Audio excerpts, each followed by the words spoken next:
I've always been the worrier in my family, especially when it comes to my younger siblings.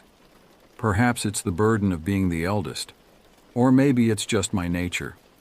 But nothing could have prepared me for the story my youngest sister Isabel shared with me after her hiking trip in Colorado 2 years ago. It was a tale that would haunt me for months to come, a stark reminder of nature's unforgiving power and the thin line between adventure and disaster.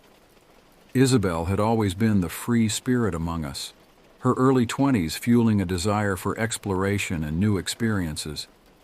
When she told me about her plans to go hiking in the Colorado mountains with her friend Mia, I felt the familiar twinge of concern, but I pushed it aside, reminding myself that she was an adult now, capable of making her own decisions. "It'll be fine," Isabel had assured me over the phone, her voice brimming with excitement. "We're just going to hike up the mountain, camp overnight, and finish the hike in the morning. Easy peasy." I remember forcing a smile, even though she couldn't see it. "Just be careful, okay? Mountains can be unpredictable." "Don't worry so much, we've got this," she laughed, and I could almost see her carefree grin. Little did either of us know then how those words would come back to haunt us. The Colorado mountains held secrets and dangers that neither Isabel nor her friend were prepared for.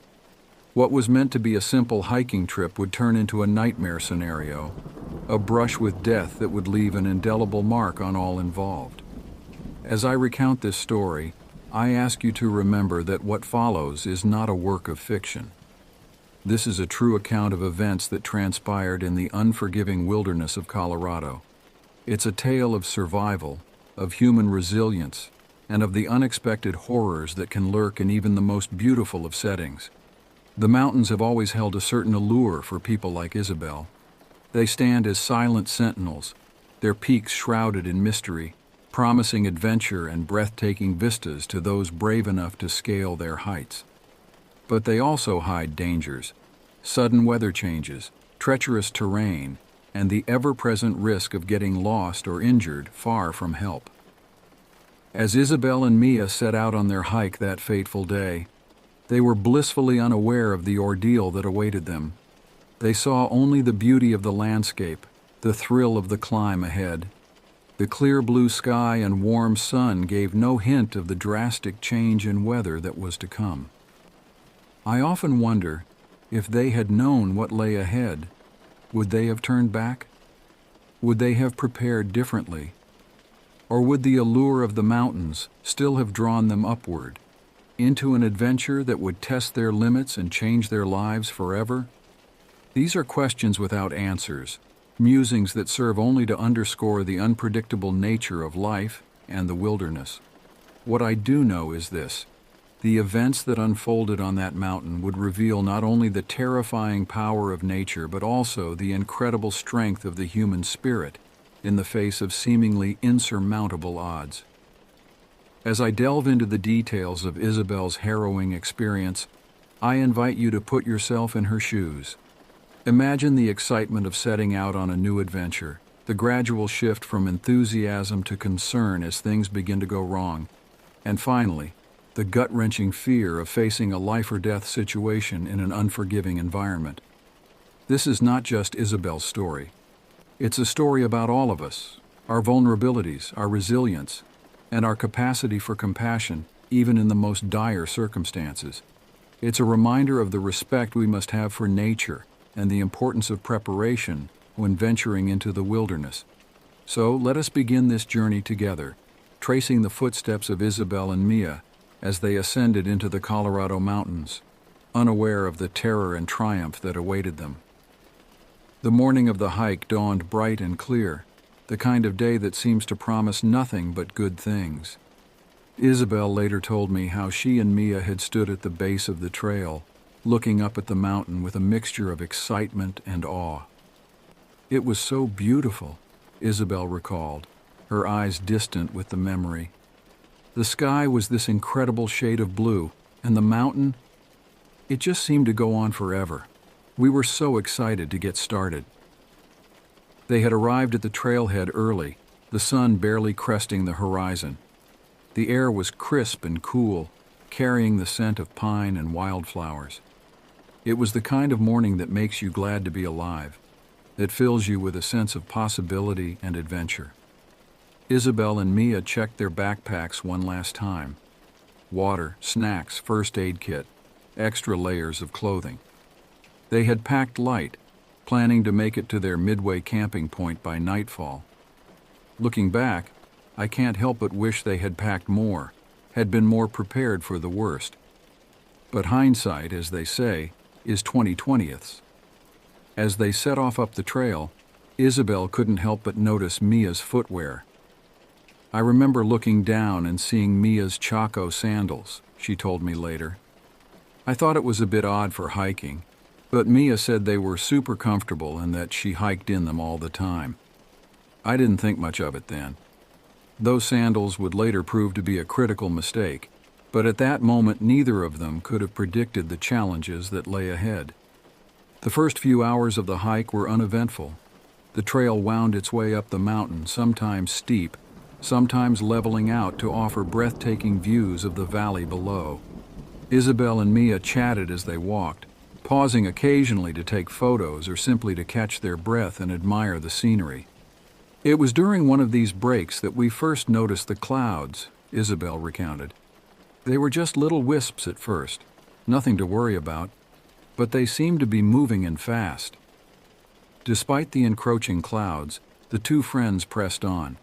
They were making good time and were confident they would reach their planned camping spot well before nightfall. As they climbed higher, the vegetation began to thin, giving way to rockier terrain. The air grew cooler, and Isabel found herself zipping up her jacket. It was mid-afternoon when they reached a particularly challenging section of the trail. The path narrowed, hugging the side of the mountain with a steep drop-off to one side. Isabel remembered feeling a flutter of anxiety as they navigated this section, the wind picking up and tugging at their clothes. I remember looking down and feeling a bit dizzy, she told me. The drop was terrifying, and the wind didn't help. For the first time, I started to wonder if we were in over our heads. But they pressed on, carefully picking their way along the narrow path. By the time they reached wider, more stable ground, both Isabel and Mia were visibly shaken. They paused for a moment, catching their breath and sharing a nervous laugh at the challenge they had just overcome. It was at this point that Mia first mentioned her feet. "My sandals are rubbing a bit," she said, examining a red spot on her heel.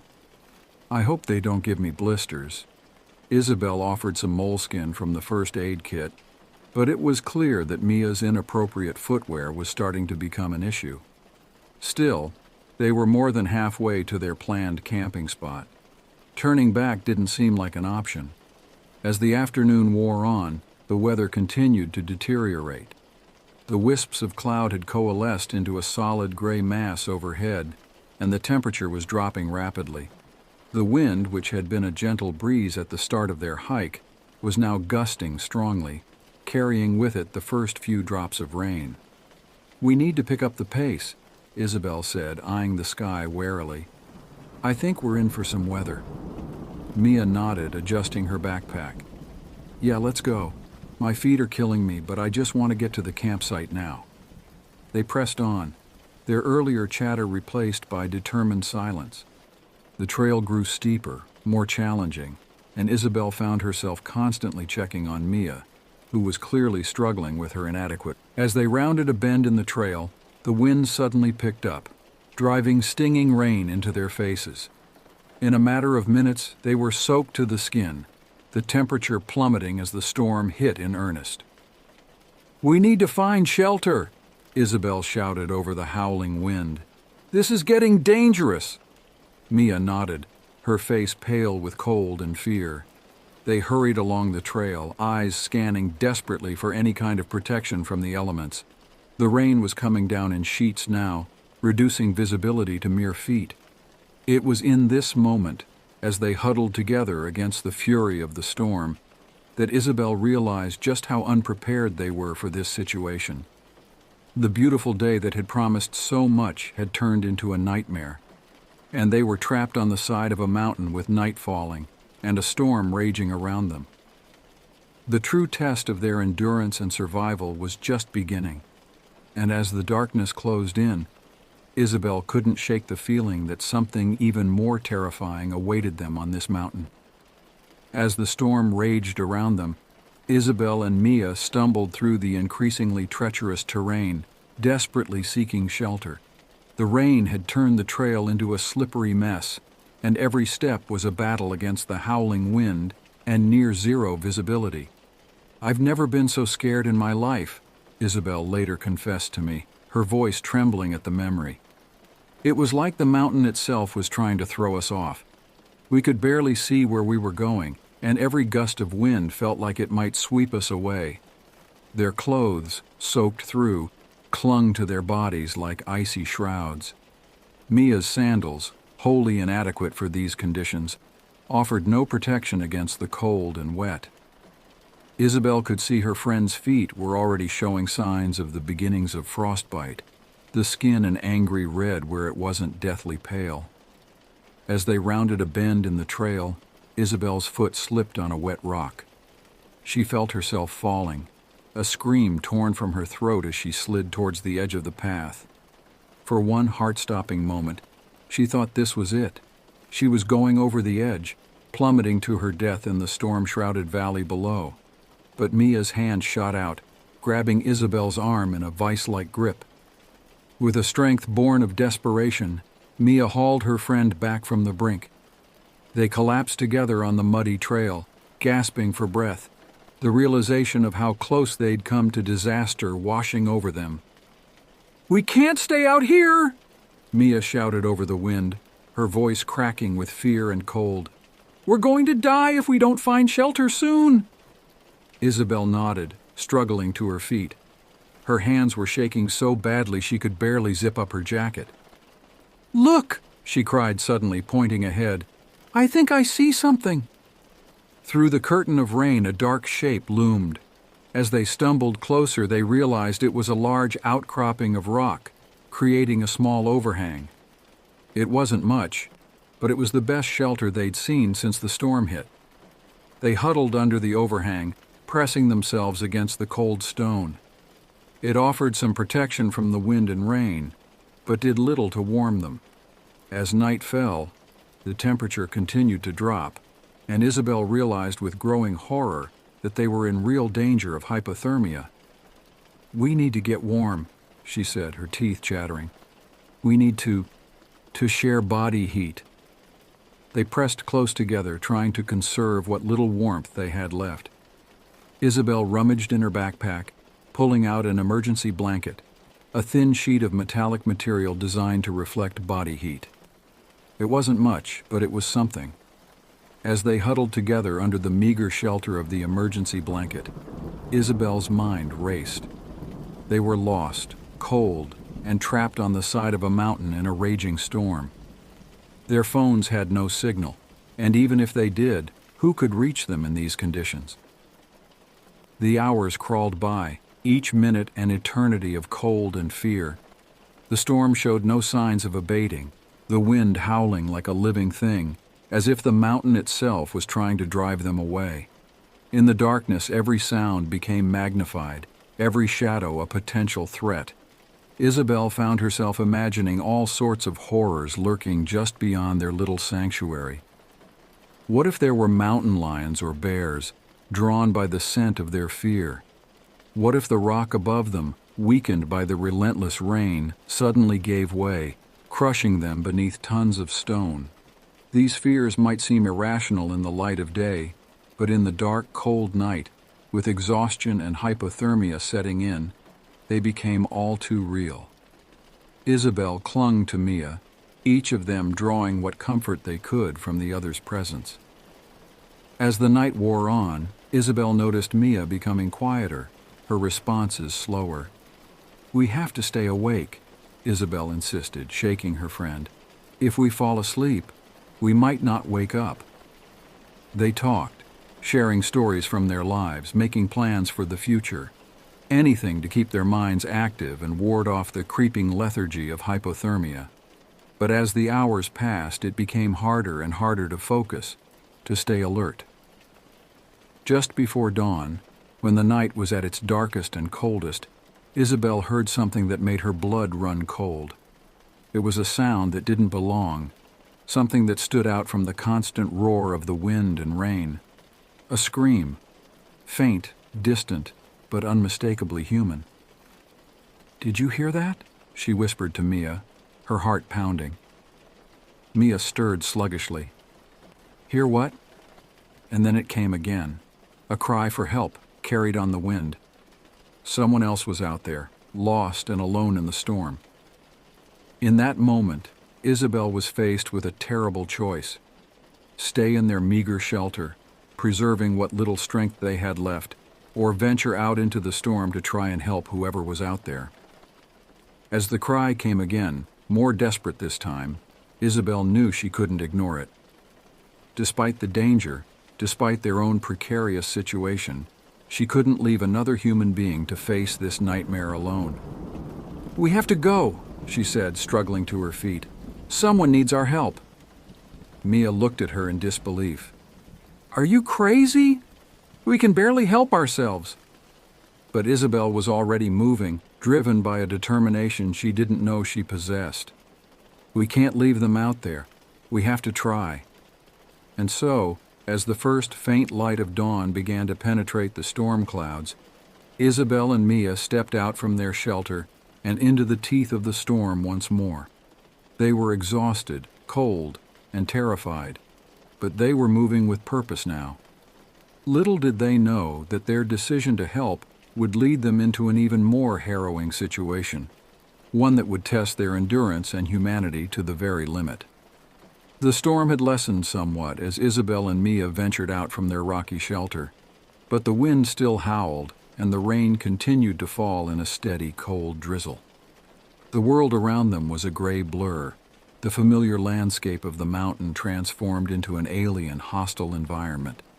They paused, straining their ears for any sound that might guide them towards the source of the cries for help.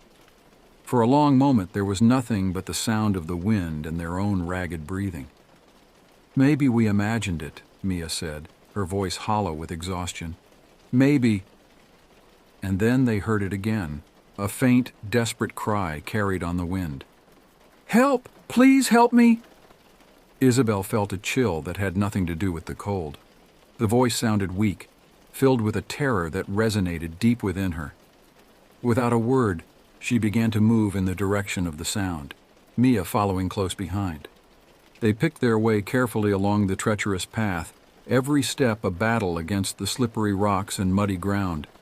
The trail they had been following the day before was now all but invisible, obscured by the debris brought down by the storm. "Hello!" Isabel called out, her voice snatched away by the wind almost as soon as it left her lips. "We're here to help. Where are you?" They waited, hearts pounding for any response. For a moment, there was nothing but the howling of the wind. Then faintly they heard it again. "Here, I'm here." The voice seemed to be coming from somewhere off the trail, up a steep, rocky incline. Isabel and Mia exchanged a glance, both realizing the danger of leaving the relative safety of the path. But there was no question of turning back now. "We're coming!" Isabel shouted, hoping her voice would carry to whoever was out there. "Keep calling out. We'll find you." They began to climb, their progress painfully slow. The rocks were slick with rain and moss, offering treacherous footing. Mia's sandals, already a liability on the trail, were now downright dangerous. She slipped several times, saved from a bad fall only by Isabel's quick reflexes. As they climbed higher, the wind grew stronger, threatening to tear them from the mountainside. The rain, driven horizontal by the gale, stung their faces and made it difficult to see. But still they pressed on, driven by the increasingly desperate cries for help.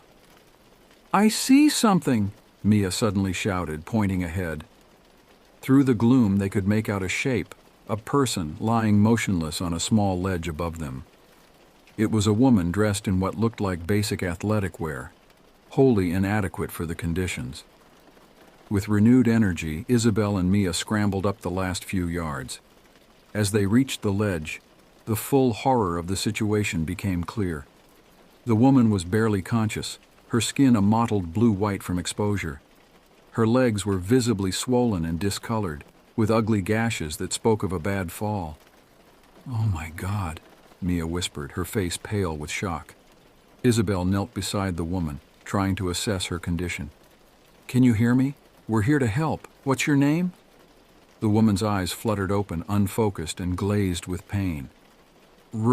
Rebecca," she managed to stammer through chattering teeth. "Please, help me." "We're going to get you out of here, Rebecca," Isabel assured her, trying to project a confidence she didn't feel. "Can you tell us what happened? How long have you been out here?" Rebecca's brow furrowed in confusion. I don't know. A few hours, maybe. I was hiking. I think I fell." Isabel and Mia exchanged worried glances. Given Rebecca's condition, it was clear she had been exposed to the elements for much longer than a few hours. The hypothermia was clearly affecting her memory and judgment. "We need to get her down the mountain," Isabel said to Mia. "She needs medical attention fast." But Rebecca, despite her confused state, seemed to have latched onto one idea. "No," she protested weakly. "My car. It's up the mountain. We need to go up." "Rebecca, listen to me," Isabel said firmly, taking the woman's ice-cold hands in her own. "There's no driving access at the top. Your car isn't up there. We need to get you down to safety." Rebecca shook her head stubbornly, but her eyes were unfocused, her words slurring. "No. Up, please." It was clear that rational argument wasn't going to work. Rebecca's confused state made her a danger to herself and to her rescuers. Isabel made a quick decision.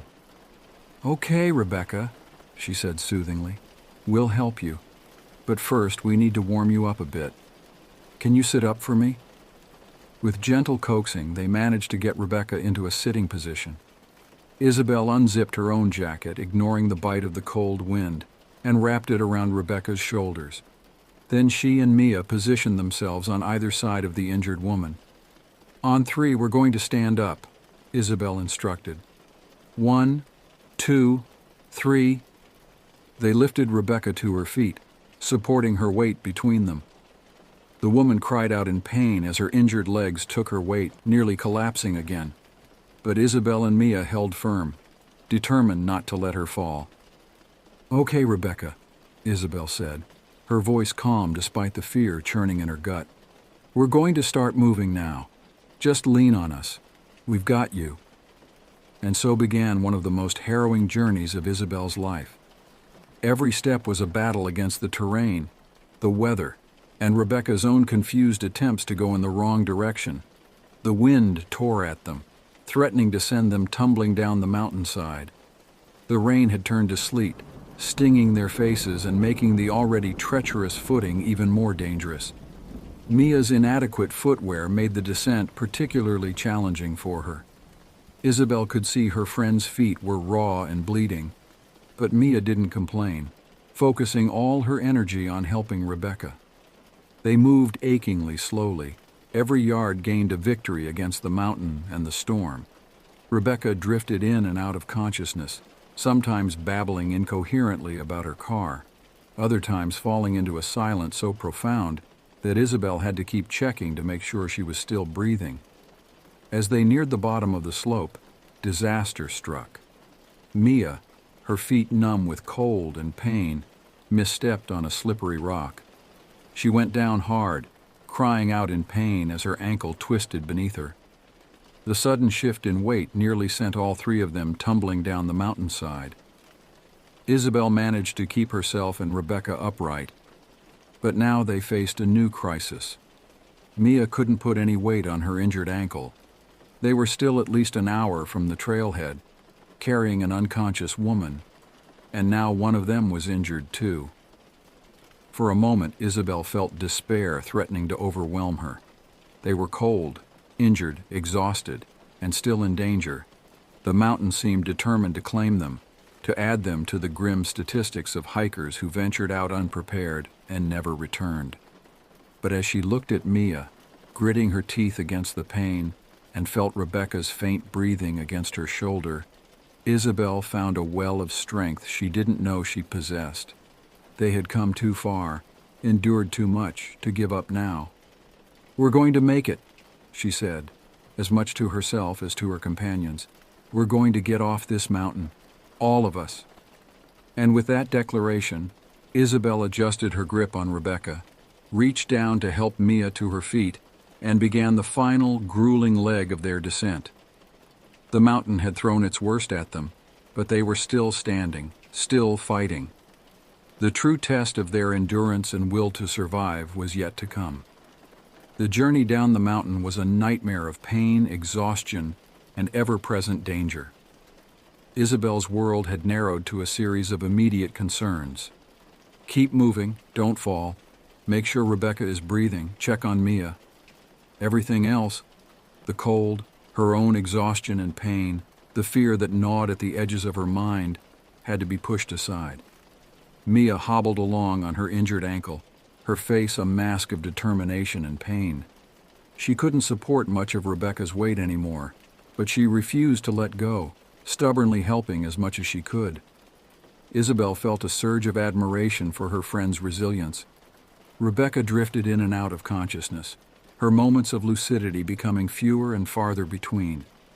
When she was awake, she alternated between confusion about their direction and gratitude for their help. "Thank you," she would mumble, her words slurred. "Thank you for finding me." As they descended, the sleet turned back to rain, a constant cold drizzle that seemed to sap what little warmth they had left. The trail, such as it was, had turned into a muddy stream. Each step was treacherous, the ground threatening to slide out from under their feet at any moment. Time lost all meaning. Isabel couldn't have said if they'd been walking for hours or days. The gray light of the overcast sky gave no indication of the time, and her watch had stopped working, its face cracked from a fall earlier in their ordeal. They paused briefly to rest, propping Rebecca against a large boulder. Isabel took the opportunity to check on their supplies. The news wasn't good. They were almost out of water, and what little food they had left was soggy and unappetizing. But they had no choice. They needed to keep their strength up. As Isabel was dividing up the last of their trail mix, she heard a sound that made her blood run cold. It was a low rumble, almost felt more than heard, coming from somewhere up the mountain. "Did you hear that?" Mia asked, her eyes wide with fear. Isabel nodded grimly. She knew what that sound meant. The heavy rain, combined with the already saturated ground, had created ideal conditions for landslides. They needed to move, and fast. "We have to go," Isabel said, her voice tight with urgency. "Now!" They got Rebecca to her feet, ignoring her confused protests, and started moving as quickly as they dared. The rumbling grew louder, punctuated now by the crack of trees being uprooted and the crash of falling rocks. They had just rounded a bend in the trail when Isabel saw it, a wall of mud, rocks, and broken trees hurtling down the mountainside towards them. It was a sight straight out of her worst nightmares, made all the more terrifying by its very reality. "Run!" she screamed, though running was hardly possible given their condition. They stumbled forward, panic lending them speed they didn't know they still possessed. Rebecca, seeming to sense the danger even in her confused state, tried to help, her feet scrabbling for purchase on the muddy ground. The roar of the landslide was deafening now, drowning out everything else. Isabel could feel the ground shaking beneath her feet. She didn't dare look back, focusing all her energy on moving forward, on getting them to safety. Suddenly, Mia cried out in pain. Her injured ankle had given way, sending her sprawling to the ground. Isabel turned, her heart in her throat, to see her friend lying in the path of the oncoming avalanche of mud and debris. In that moment, time seemed to slow down. Isabel knew she had a choice to make, and less than a second to make it. She could keep going with Rebecca, leaving Mia behind, or she could try to save her friend and risk all their lives. It wasn't really a choice at all. "Hold on to her," Isabel shouted to Rebecca, transferring the semi-conscious woman's weight fully onto her left side. Then, with her right arm free, she lunged for Mia. Her hand closed around Mia's wrist just as the leading edge of the landslide reached them. Isabel pulled with all her might, dragging Mia to her feet and forward, away from the deadly flow. They stumbled on, the landslide nipping at their heels. The sound was overwhelming, a roar that seemed to fill the world. Mud splattered their backs, rocks bounced past them, missing by inches, and then suddenly they were clear. The landslide continued its destructive path down the mountain, but they were out of its direct path. They collapsed to the ground, gasping for breath, unable to believe they had survived. For several long moments they lay there, the rain washing the mud from their faces, their chests heaving as they gulped in air. They were alive. Against all odds, they had cheated death once again. But their ordeal was far from over. They were still on the mountain, still injured and exhausted, still responsible for a woman who needed urgent medical attention. And now the trail behind them was gone, obliterated by the landslide. As the adrenaline of their narrow escape began to fade, Isabel felt the full weight of their situation settle over her. They were truly on their own now, cut off from any hope of rescue coming up the mountain. Their only choice was to keep going down, to somehow find a way off this nightmare of a mountain before it was too late. With a groan of effort, Isabel pushed herself to her feet.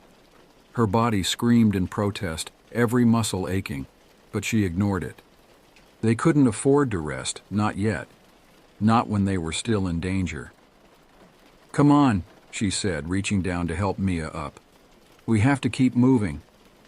And so they continued their descent, 3 battered, exhausted women against the mountain.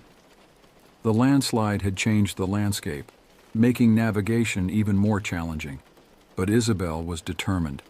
They had come too far, survived too much, to give up now. As they made their slow, painful way down the mountain, Isabel found herself thinking of home, of the warmth and safety that seemed so far away now. She thought of me, her worrying older sister, and felt a pang of regret for the fear she must be causing. "I'm sorry," she whispered, though I couldn't hear her. "I'm going to make it home. I promise." Little did she know that the most challenging part of their journey was yet to come. The mountain had one final terrible test in store for them, one that would push them to the very limits of their endurance and humanity. As the day wore on, Isabel, Mia, and Rebecca continued their grueling descent. The landslide had forced them off the main trail, and they were now picking their way through unfamiliar terrain. Every step was a challenge, the ground treacherous underfoot, hidden dangers lurking behind every boulder and in every shadow. Rebecca's condition was deteriorating rapidly. Her periods of consciousness were becoming shorter and less coherent. Isabel knew that if they didn't get her to medical help soon, they might lose her. This knowledge drove her forward, even as her own body screamed for rest. Mia was struggling too.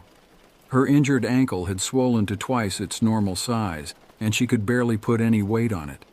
But she refused to slow them down, gritting her teeth against the pain and pushing onward. As the light began to fade, signaling the approach of another dangerous night on the mountain, Isabel spotted something that made her heart leap with hope.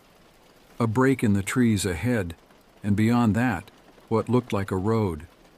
"Look!" she cried, her voice hoarse with exhaustion. "I think we're almost there!" Renewed energy surged through them at the prospect of rescue. They quickened their pace as much as their battered bodies would allow, the promise of safety drawing them onward. But the mountain had one last cruel trick to play. As they neared the edge of the forest, the ground suddenly gave way beneath their feet. Isabel felt a moment of weightlessness, a sensation of falling, and then impact. They had stumbled into a hidden sinkhole, likely caused by the heavy rains and shifting earth. They tumbled down a steep slope, unable to stop their descent. Isabel lost her grip on Rebecca, hearing the other woman's cry of pain as she rolled away. Rocks and branches tore at their skin and clothes as they fell. After what seemed like an eternity, they came to a stop at the bottom of the sinkhole. Isabel lay there for a moment, dazed and in pain, struggling to catch her breath. Then reality rushed back in, and she scrambled to her feet, ignoring the protests of her battered body. "Mia! Rebecca!"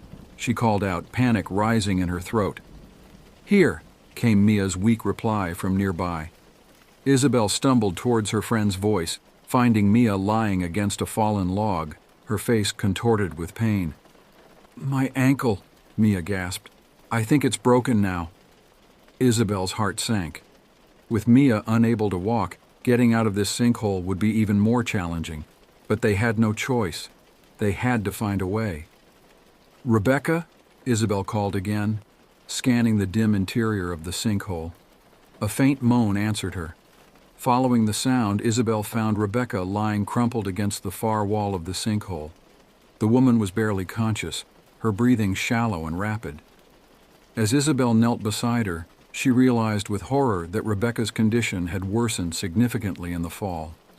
Her skin was cold and clammy, her pulse weak and erratic. She was in severe shock, and without immediate medical attention, she wouldn't survive much longer. Isabel looked up at the walls of the sinkhole. They were steep and slick with mud, offering no easy way out. The sinkhole was deep enough that calling for help was unlikely to be heard by anyone on the road above. In that moment, Isabel was faced with the most difficult decision of her life. They couldn't all get out of the sinkhole, not with Mia unable to walk and Rebecca barely clinging to life. But someone had to go for help, or they would all die here, so close to rescue yet impossibly far. Isabel felt the weight of responsibility crushing down on her. She looked at Mia, her friend who had stood by her through this entire ordeal, and at Rebecca, the stranger they had risked everything to save. The choice she had to make was impossible, yet necessary. "Mia," Isabel said, her voice trembling, "I have to go for help. You need to stay here with Rebecca. Keep her warm, keep her alive. I'll come back with rescue, I promise." Mia's eyes widened with fear, but she nodded, understanding the gravity of the situation. "Go," she said, her voice barely above a whisper. "We'll be okay, just hurry." Isabel hugged her friend fiercely, then turned to the wall of the sinkhole. It was steep and slippery, but there were roots and rocks protruding from the earth that could serve as handholds. It would be a difficult climb, but it was their only chance. With a deep breath, Isabel began to climb. Her muscles screamed in protest, every movement sending jolts of pain through her battered body. The mud made it difficult to get a good grip, and more than once she slipped, her heart racing as she scrabbled for purchase on the treacherous slope. As she climbed, Isabel's mind raced with fears and doubts. What if she couldn't find help in time? What if she got lost trying to find the road? What if Mia and Rebecca didn't survive until she returned? The what-ifs threatened to overwhelm her, but she pushed them aside, focusing solely on the next handhold, the next step. After what felt like hours but was likely only minutes, Isabel's hand finally grasped the edge of the sinkhole. With a final Herculean effort, she pulled herself up and over, collapsing onto solid ground. She lay there for a moment, gasping for breath, her limbs shaking with exhaustion. But there was no time to rest. Forcing herself to her feet, Isabel stumbled towards the road she had glimpsed earlier. The fading light made it difficult to see, but she pressed on, driven by desperation and the knowledge that 2 lives depended on her success. When her feet finally touched asphalt, Isabel could have wept with relief. She was on a road, a real paved road that had to lead to civilization. But which way to go? In the gathering darkness, both directions looked equally promising and equally daunting. Isabel chose a direction at random and began to run. Her body protested every step, but she ignored the pain, focusing on the urgent need to find help. She ran until her lungs burned and her legs felt like lead. Then she ran some more. Just as she was about to collapse from exhaustion, Isabel saw something that made her heart leap. Headlights in the distance. A car was coming. She stumbled to the middle of the road, waving her arms frantically. The car slowed, then stopped. An older couple peered out at her, their faces a mix of concern and wariness. "Please," Isabel gasped, her voice ragged. "My friends, they're hurt. We need help." The next few hours passed in a blur. The couple called 911, and soon the quiet mountain road was alive with activity. Search and rescue teams arrived, along with paramedics and police. Isabel found herself repeating her story over and over, guiding a rescue team back to the sinkhole where Mia and Rebecca waited. The relief she felt when Mia and Rebecca were finally brought up from the sinkhole was overwhelming. Both were in bad shape. Mia with her broken ankle, Rebecca still dangerously hypothermic, but they were alive. As they were loaded into ambulances, Isabel finally allowed herself to believe that their ordeal was truly over. At the hospital, as doctors tended to her own injuries, Isabel was reunited with Mia. They held each other, crying and laughing at the same time, the full weight of their experience finally hitting them. "We made it," Mia said, her voice filled with wonder. "We actually made it." Isabel nodded, too overcome with emotion to speak. They had faced the mountain's fury, stared death in the face, and emerged victorious. The bond forged between them in those harrowing hours would last a lifetime. Later, they received news about Rebecca.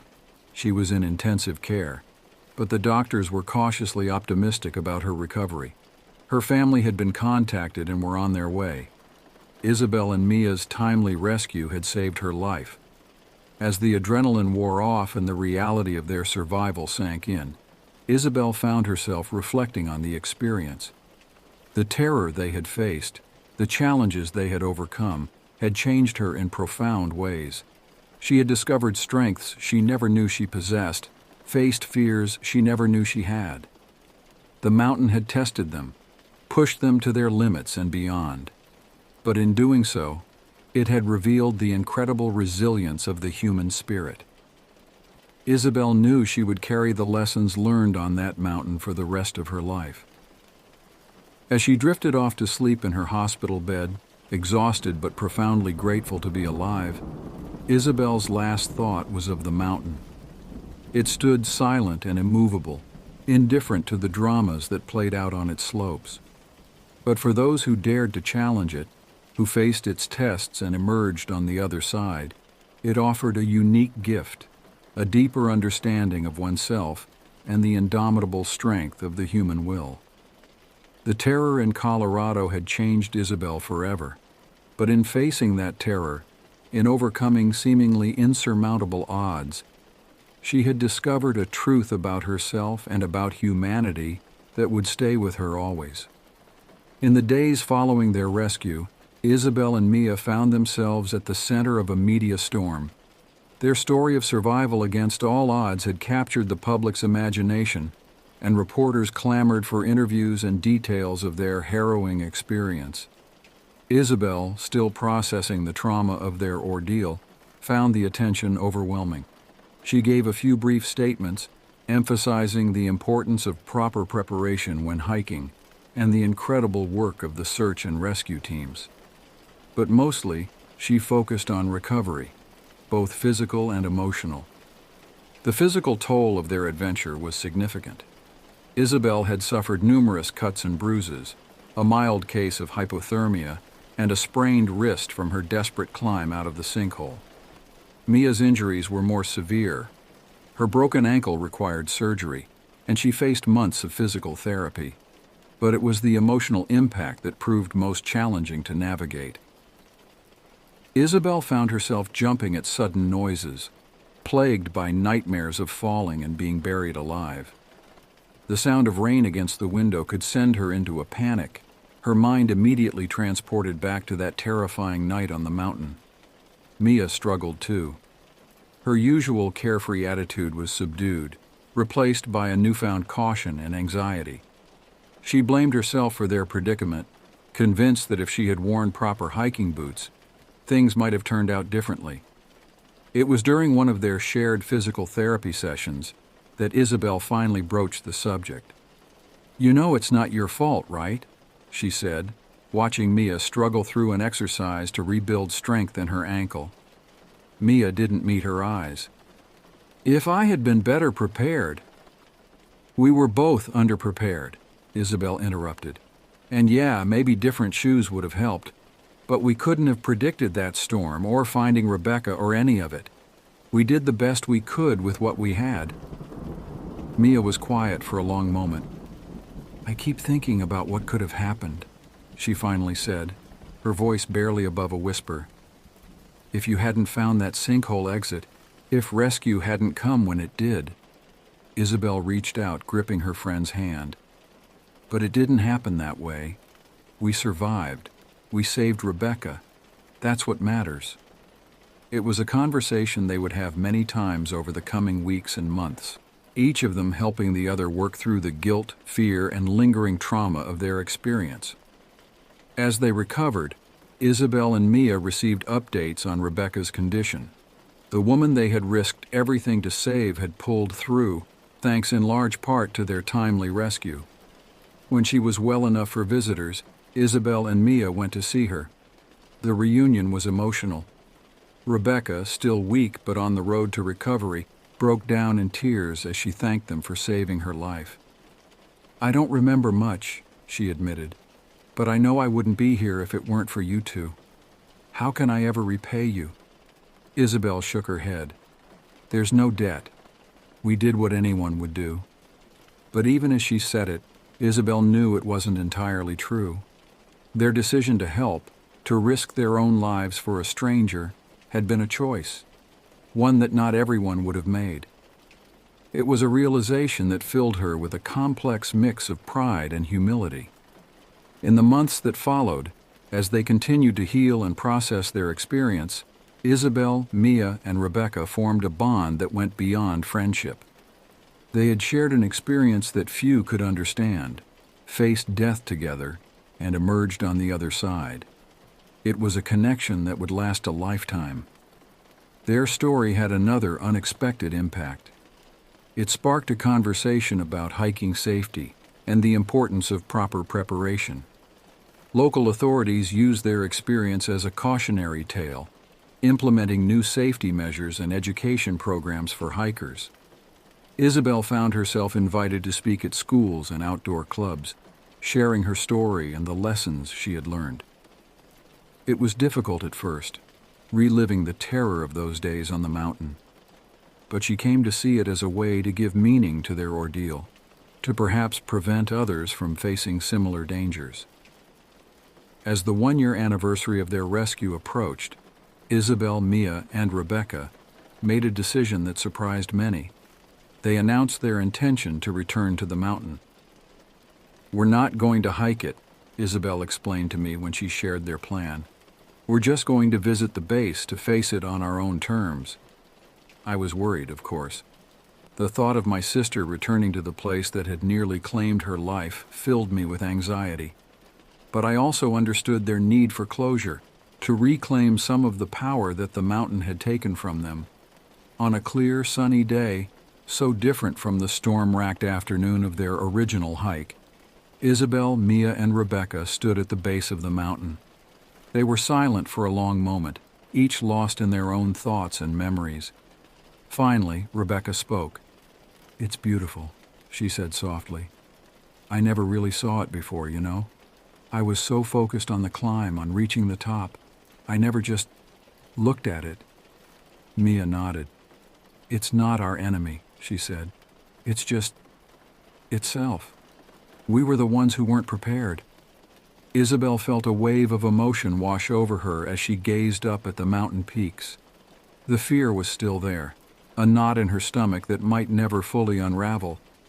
But there was something else too, a sense of respect, of understanding. "We faced you," she whispered, her words meant for the mountain and for herself. "We faced you and we survived. and we'll never forget the lessons you taught us." As they turned to leave, Isabel felt a weight lift from her shoulders. The mountain would always be a part of her story, a defining moment in her life.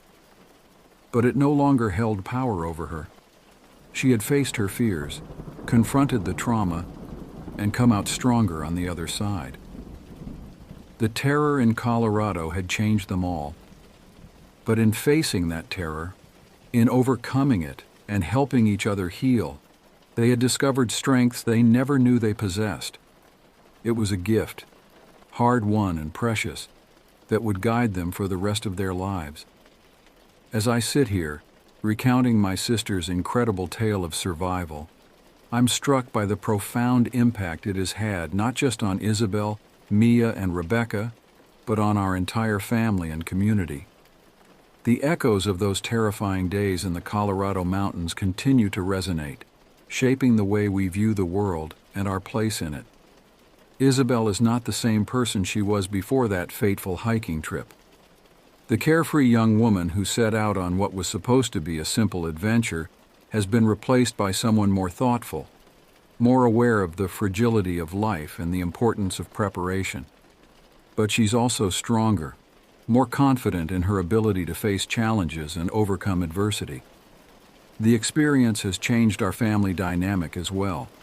We've always been close, but there's a new depth to our relationships now, a heightened appreciation for each other and for the time we have together. Every family gathering feels like a celebration of life and survival. Maya, too, has been transformed by the ordeal. Her recovery was long and difficult, but she approached it with a determination that impressed everyone around her. The experience seems to have focused her energy, giving her a new sense of purpose. She's now studying to become a wilderness guide, determined to help others experience the beauty of nature safely and responsibly. Rebecca's life took perhaps the most dramatic turn. Her brush with death led to a complete reevaluation of her priorities. She left her high-stress job in Chicago and moved to Colorado permanently, where she now works with search and rescue teams, using her own experience to help save others. The three of them, Isabel, Mia, and Rebecca, share a bond that goes beyond friendship. They meet regularly, sometimes just to talk, other times to hike, always well prepared and on well-marked trails. They've become advocates for hiking safety, sharing their story as a cautionary tale, but also as a testament to the strength of the human spirit. Their experience has had ripple effects throughout the community. Local authorities have implemented new safety measures for hikers, including more detailed trail markers and increased education programs. Outdoor equipment stores now offer free classes on wilderness survival and the importance of proper gear. As for me, hearing Isabel recount her story in detail was both horrifying and awe-inspiring. The terror she faced, the impossible decisions she had to make, the strength she found within herself, it all seems almost unbelievable. And yet, I see the truth of it in her eyes, in the way she carries herself now, in the newfound purpose that drives her. I find myself looking at the world differently too. The comforts of daily life, which I once took for granted, now seem like precious gifts.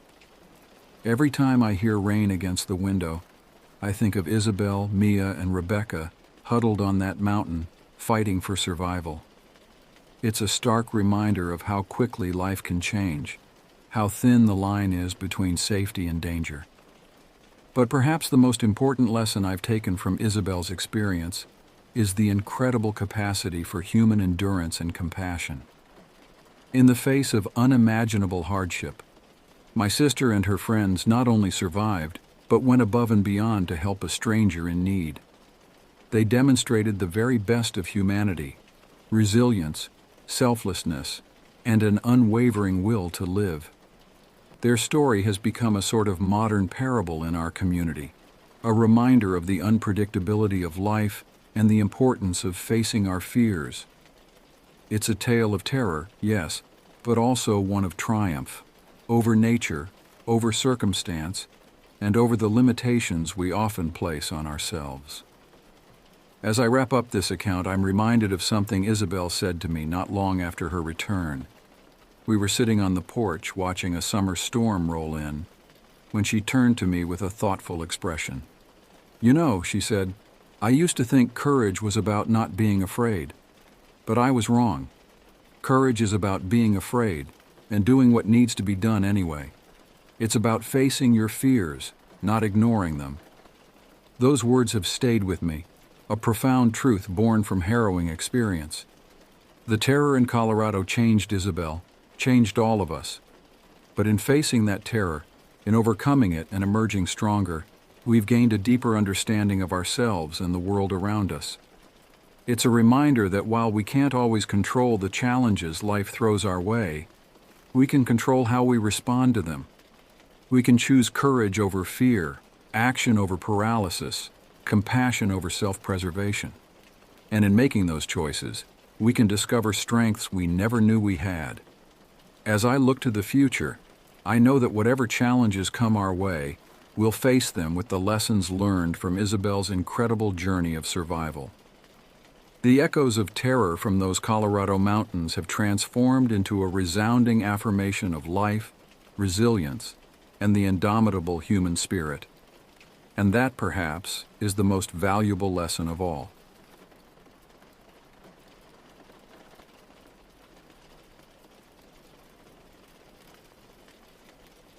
My name is Harold Carter. What happened to me was the most terrifying experience of my life, an ordeal that shook me to my very core and changed the way I view the world forever.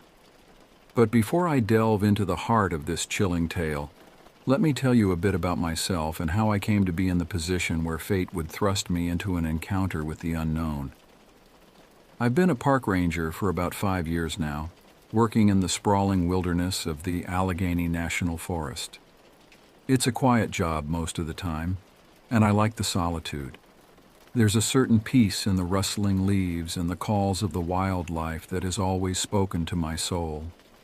The forest has been my home and my sanctuary for as long as I can remember. I grew up in a small town not far from here, always loving the outdoors. My father, rest his soul, was a logger by trade but a naturalist at heart. He took me camping and fishing from a young age, teaching me the ways of the forest and instilling in me a deep respect for nature. He used to joke that I'd end up married to the forest, and I guess in a way he was right. The trees, the animals, the very air of the wilderness. They've been my constant companions for decades now. After high school, I tried my hand at a few different careers. I worked in the local hardware store, did a stint as a mechanic, and even tried my luck in the big city for a while. But nothing ever felt quite right. It wasn't until I hit my 60s that I finally found my calling as a park ranger. Some might say I was a bit long in the tooth to start a new career, but for me, it felt like coming home. I've got a small cabin about a mile from the ranger station where I live alone. It's a simple place, nothing fancy, but it suits me just fine. 2 rooms, a small kitchen, and a porch where I can sit and watch the sun set behind the trees. My dog Max, a loyal golden retriever, used to keep me company, but he passed away last winter.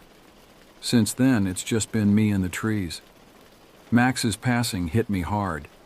He'd been with me for over a decade, a constant companion through some of the toughest years of my life. When my wife Sarah passed away from cancer 15 years ago, Max was there, a silent support through my grief. When I moved out to the cabin to start my new life as a ranger, Max came with me, adapting to our new surroundings with the same easygoing nature he brought to everything. The night Max died, I sat on my porch until dawn, nursing a bottle of whiskey and listening to the forest. The wind in the trees sounded like a lament, and I could have sworn I heard Max's bark echoing in the distance. It was probably just my grief playing tricks on me, but in that moment it felt like the entire forest was mourning with me. Since then, the solitude has been more pronounced. Don't get me wrong, I still love my job and the peace of the forest, but there are times when the silence of the cabin feels oppressive. I've thought about getting another dog, but it never feels right. Max left some mighty big paw prints to fill. My days follow a pretty regular routine. I wake up at dawn, brew a pot of strong coffee, and sit on my porch watching the forest come to life. Then it's off to the ranger station to check in and get my assignments for the day. Most days involve patrolling the trails, checking for any damage or debris, and making sure campers are following the rules. I've got a good relationship with the other rangers. There's Heather, who's been here even longer than I have. She's tough as nails and knows these woods like the back of her hand. Then there's Mike, a young guy fresh out of college, full of energy and eager to learn. And Jake, who's been here about as long as I have, a quiet sort who prefers the company of trees to people. We're a good team, each bringing something different to the table. Heather's experience, Mike's enthusiasm, Jake's steadiness, and well, I like to think I bring a certain old-school wisdom to the group. We look out for each other, which is important in a job like this. The forest may be beautiful, but it can also be dangerous if you're not careful. I've seen my fair share of incidents over the years. Lost hikers, injured campers, the occasional bear causing trouble. But nothing could have prepared me for what was about to unfold. Looking back, I wonder if there were signs I missed. Little hints of the terror that was lurking in the shadows of the forest I thought I knew so well. But I'm getting ahead of myself. Let me take you back to where it all began, to a slow day in early September when things started getting weird. The kind of day where you get too much time to think, where the quiet of the forest seems to amplify every little sound and shadow. The day that marked the beginning of the end of my peaceful life in the woods. It was a slow day in early September when things started getting weird. The kind of day where you get too much time to think. The summer tourists had thinned out and the forest was gearing up for its autumn colors. The air was crisp and the sky was clear. One of those days that makes you grateful for having a job that keeps you outside. I was doing my usual rounds, checking the trails for any signs of damage or debris. The forest was quiet, with only the occasional chirp of a bird or rustle of leaves breaking the silence. I'd been walking for a couple of hours, enjoying the solitude and the way the sunlight filtered through the canopy above. As I was hiking up one of the less traveled trails, I noticed something odd. There was a tent set up just off the path, hidden well enough that you wouldn't see it unless you were looking for it. Now, camping off trail isn't allowed in this part of the forest, so I headed over to see what was going on. When I got closer, I could tell something was off. The tent was in disarray, and there was no sign of a campfire or any gear outside. It looked like whoever had been here left in a hurry. I called out, but there was no response. The silence that followed my call seemed heavier somehow, more oppressive than the usual quiet of the forest. I approached the tent cautiously, my senses on high alert. Years of experience had taught me to be wary of unexpected situations in the woods. Animals, unstable terrain, even the occasional illegal activity. You never know what you might stumble upon. Peeking inside the tent, I saw that it was empty except for a sleeping bag and a backpack. The sleeping bag was unzipped and thrown to one side, like someone had left in a rush. The backpack was partially open, clothes and supplies spilling out onto the tent floor. I pulled out my radio and called back to the station to report what I found. My colleague Heather answered. Her voice crackled through the speaker. "What's up, Harold?" "I found an abandoned campsite off the Blue Ridge Trail," I replied, keeping my voice low out of habit. "Looks like someone left in a hurry. No sign of the campers." There was a pause before Heather responded. "That's odd. Any signs of animal activity?" I scanned the area again. "No, nothing like that. No torn fabric, no scattered food, just looks like they up and left." "All right," Heather said, her voice taking on that professional tone she uses when things get serious. "I'll come out to meet you. Stay put, and don't touch anything more than you have to. Could be nothing, but better safe than sorry." I acknowledged and signed off. While I waited for Heather, I looked around the area more carefully. There were footprints leading away from the tent, deeper into the forest. They were fresh, maybe a day old at most. 2 sets of prints, both heading in the same direction. As I studied the tracks, a chill ran down my spine that had nothing to do with the cool September air. Something about this whole situation felt wrong. In all my years in these woods, I'd never come across an abandoned campsite quite like this. Sure, we'd had campers leave gear behind before, but never with such a sense of urgency. I found myself straining my ears, trying to catch any sound out of the ordinary. But there was nothing. No distant voices, no sounds of movement through the underbrush.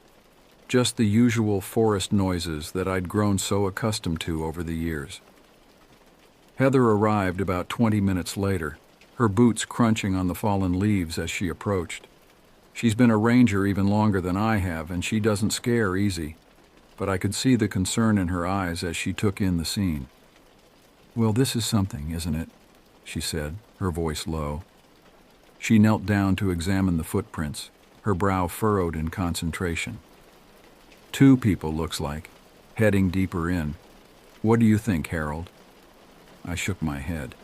I don't like it, Heather. Something feels off about this whole thing. She nodded, standing up and brushing off her knees. I agree. We should follow these tracks just to make sure whoever it was isn't in trouble. I hesitated for a moment. The sensible part of me said we should call this in, get some more people out here before we went traipsing off into the woods.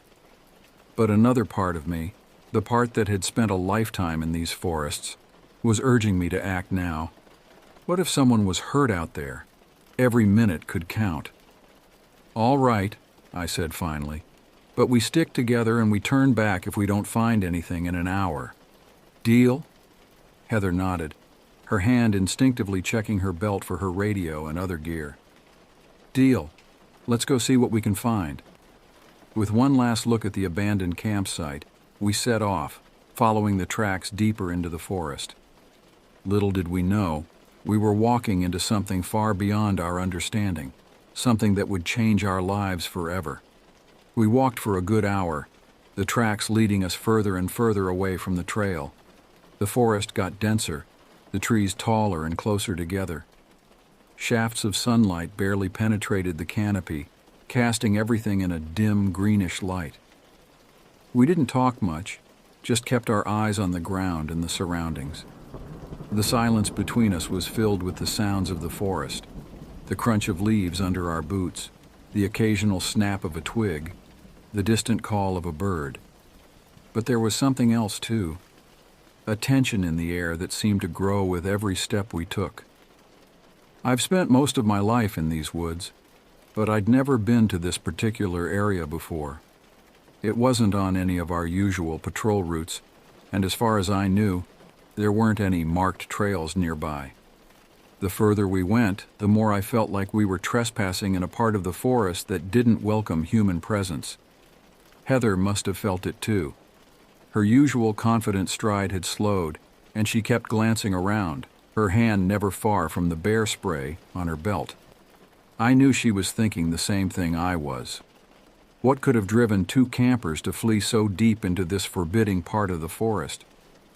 Just as I was about to suggest we turn back, the trees ahead began to thin out.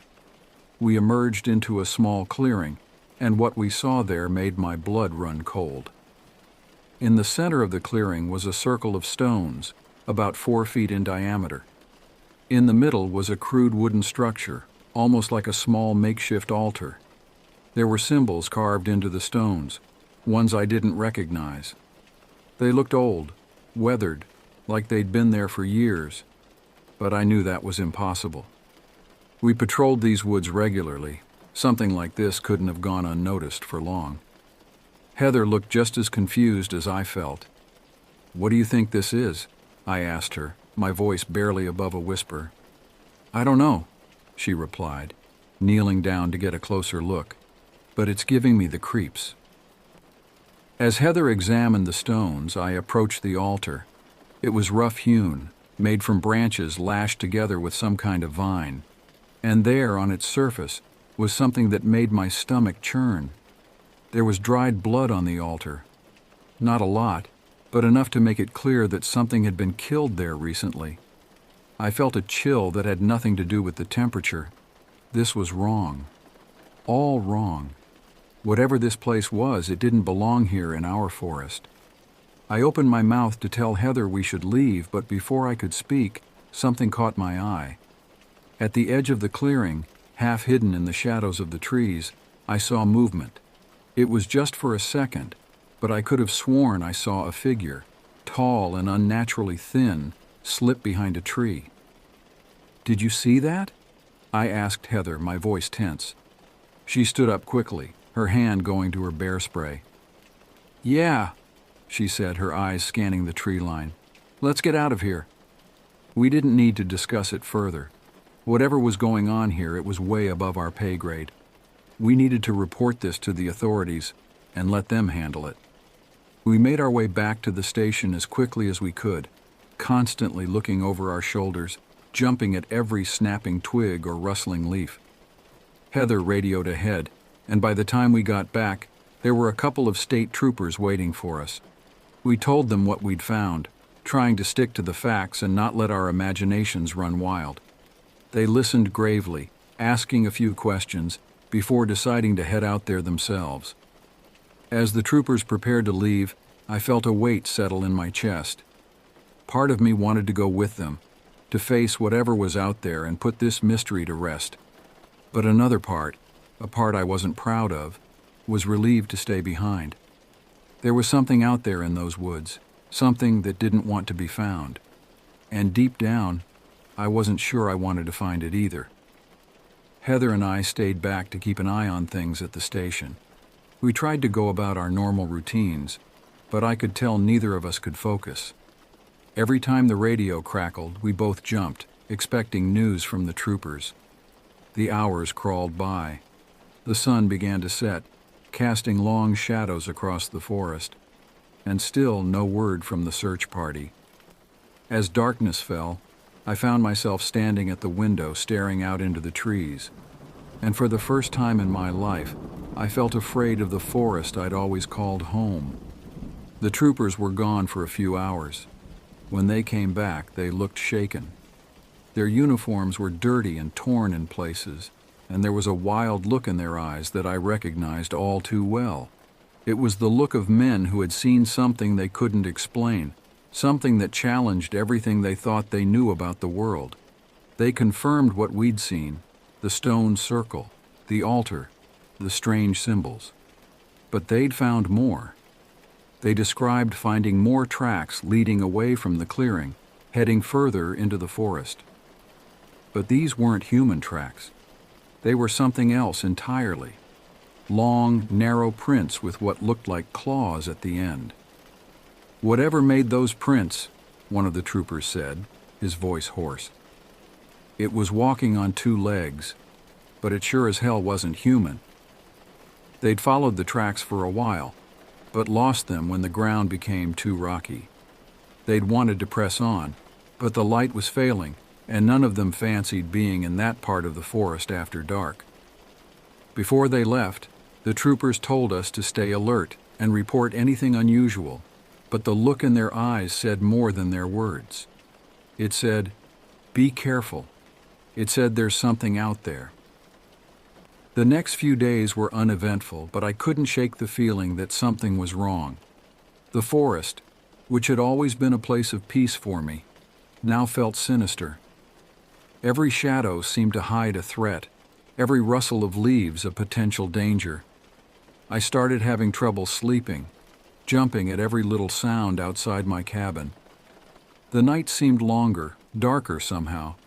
I found myself lying awake, staring at the ceiling, straining my ears for any sound out of the ordinary. One night, about a week after our discovery in the clearing, I woke up to a noise outside.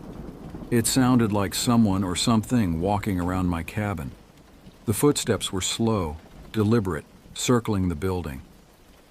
I grabbed my flashlight and went to the window, my heart pounding so hard I was sure whatever was out there must be able to hear it. I couldn't see anything, but the feeling of being watched was intense. The footsteps continued, circling the cabin once, twice, 3 times. Then, as suddenly as they had started, they stopped. I thought about calling Heather or the troopers, but I didn't want to seem paranoid. What would I tell them? That I heard footsteps? That I felt like something was watching me? I could almost hear their skeptical responses in my head. So I stayed up the rest of the night, listening, my flashlight and my old hunting rifle close at hand. Nothing happened, but I couldn't shake the feeling of unease. The next day, I decided to go back to the clearing.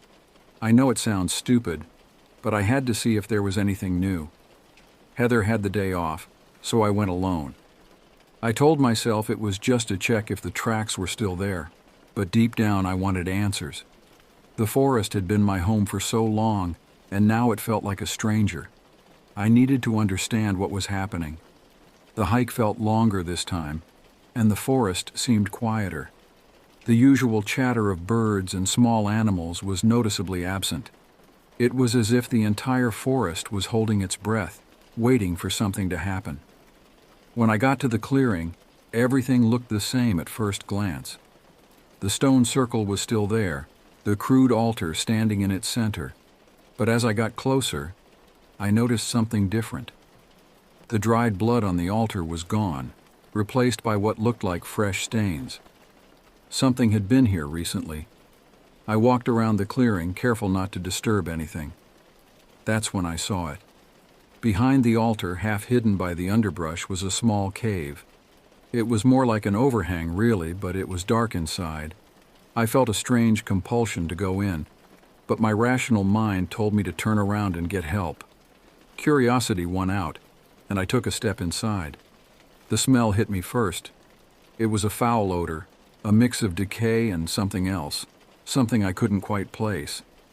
I covered my nose with my shirt and turned on my flashlight. The beam revealed something that made me gasp. There were bones scattered on the ground, some animal, but some looked suspiciously human. I took a step back, my heart pounding. That's when I heard it. A rustling sound from deeper in the cave. My flashlight flickered, and for a moment, I thought it was going to go out. I turned to leave, but something caught my foot and I fell hard. As I scrambled to get up, I felt a hand grab my ankle. I kicked out instinctively and heard a grunt. I didn't look back. I just ran, not stopping until I was out of the cave and back in the clearing. My mind was racing. Who or what had grabbed me? I didn't stop to find out. I ran all the way back to the station, my lungs burning and my legs shaking. Back at the station, I reported everything to the authorities. This time, they didn't send troopers. They sent a full search team. Heather came back to work, and we were told to stay at the station while the team went out to investigate. It felt like forever, but eventually they returned. They found more bones in the cave, along with evidence of someone living there recently. There were scraps of clothing, remnants of food, and strange markings carved into the cave walls. But there were no signs of whoever had grabbed me. The search continued for a few more days, but nothing new turned up. I couldn't get the image of those bones out of my mind. The forest, which had always been a place of peace for me, now felt like a threat. Heather tried to reassure me, saying it was probably just some hermit living out there, but I wasn't so sure. The footprints we'd seen, the strange altar, the inhuman speed of whatever had grabbed me, it all pointed to something far more sinister. A week later, things escalated. A hiker went missing, a young woman named Rachel. She'd been camping with friends and went for a walk alone one evening. She never came back. The search team combed the area but found nothing. Her friends were devastated and fear began to spread among the locals. I started carrying a gun, even though it wasn't technically allowed. I couldn't shake the feeling that something was watching me, waiting. I doubled my patrols, keeping a close eye on any sign of trouble. Heather and I took turns checking the trails, making sure everything was in order. One evening, as the sun was setting, I was patrolling near the area where Rachel had disappeared. The light was fading, and the forest was eerily quiet. I heard a rustling in the bushes and froze, my hand on my gun. A figure emerged, and for a moment I thought it was Rachel. But it wasn't. The thing that stepped out of the bushes was unlike anything I'd ever seen. It was tall and gaunt, with long limbs and pale, almost translucent skin. Its eyes were dark, empty pits, and its mouth was twisted into a grotesque grin. I felt a surge of fear and raised my gun, but the creature moved faster than I could react. It lunged at me, knocking the gun out of my hand. I struggled to get free, but it was strong, stronger than any human. It let out a low, guttural noise, and I felt its fingers tightening around my throat. I thought I was going to die right there, in the forest I'd loved for so long. Just as I was about to lose consciousness, I heard a gunshot. The creature released me and staggered back. Heather was standing a few feet away, her gun smoking. She fired again, and the creature let out a horrible screech before disappearing into the forest. We both stood there, panting and shaken. I picked up my gun and looked at Heather. "What the hell was that?" I asked, my voice hoarse. "I don't know," she replied, her voice trembling. "But we need to get out of here." We made our way back to the station, constantly looking over our shoulders. We reported what happened, but the authorities were skeptical. They said it was probably just a bear or some other animal, but Heather and I knew better. We'd seen something unnatural, something that didn't belong in this world. The search for Rachel continued, but she was never found. Her disappearance remains a mystery, one of many in these woods. Heather and I still work as rangers, but things are different now. We're more cautious, always on edge. The forest, once a place of solace, now feels like a place of danger. We never saw the creature again, but we know it's out there. Sometimes, when I'm alone in the forest, I can feel it watching me. I keep my gun close and my eyes open, knowing that one day it might come back. But until then, all we can do is keep watch and hope that we're ready for whatever comes next. Life goes on, but the events of that September changed us forever. The forest holds its secrets close, and some things are better left undiscovered. I still love my job, but I'm no longer the same person I was before. The peace I once felt has been replaced by a constant sense of vigilance. It's a heavy burden, but one I'm willing to bear. After all, someone has to keep watch over the forest and protect those who venture into its depths. And if that thing ever comes back, well, this old ranger will be ready. As I sit on my porch now, watching the sun set behind the trees, I can't help but wonder about the true nature of the forest. Is it just a place of natural beauty, or is there something more? Something ancient and terrible lurking in its shadows? I don't have the answers, and maybe I never will. But one thing's for sure. I'll never look at these woods the same way again.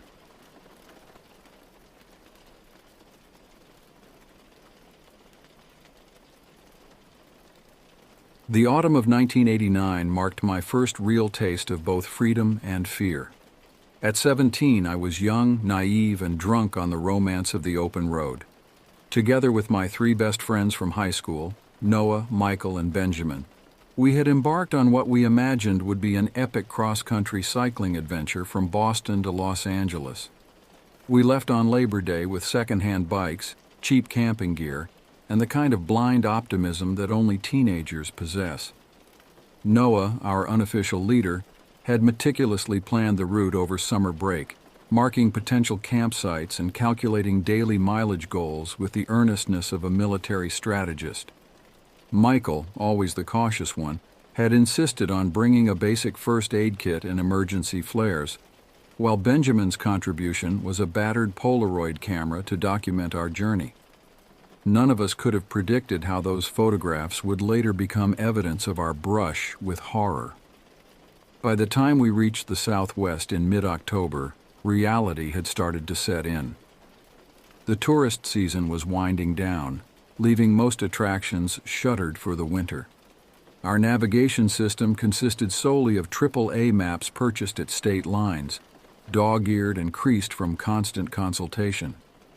The map's cheerful cartoon illustrations of local attractions seemed to mock us as we pedaled through increasingly desolate landscapes.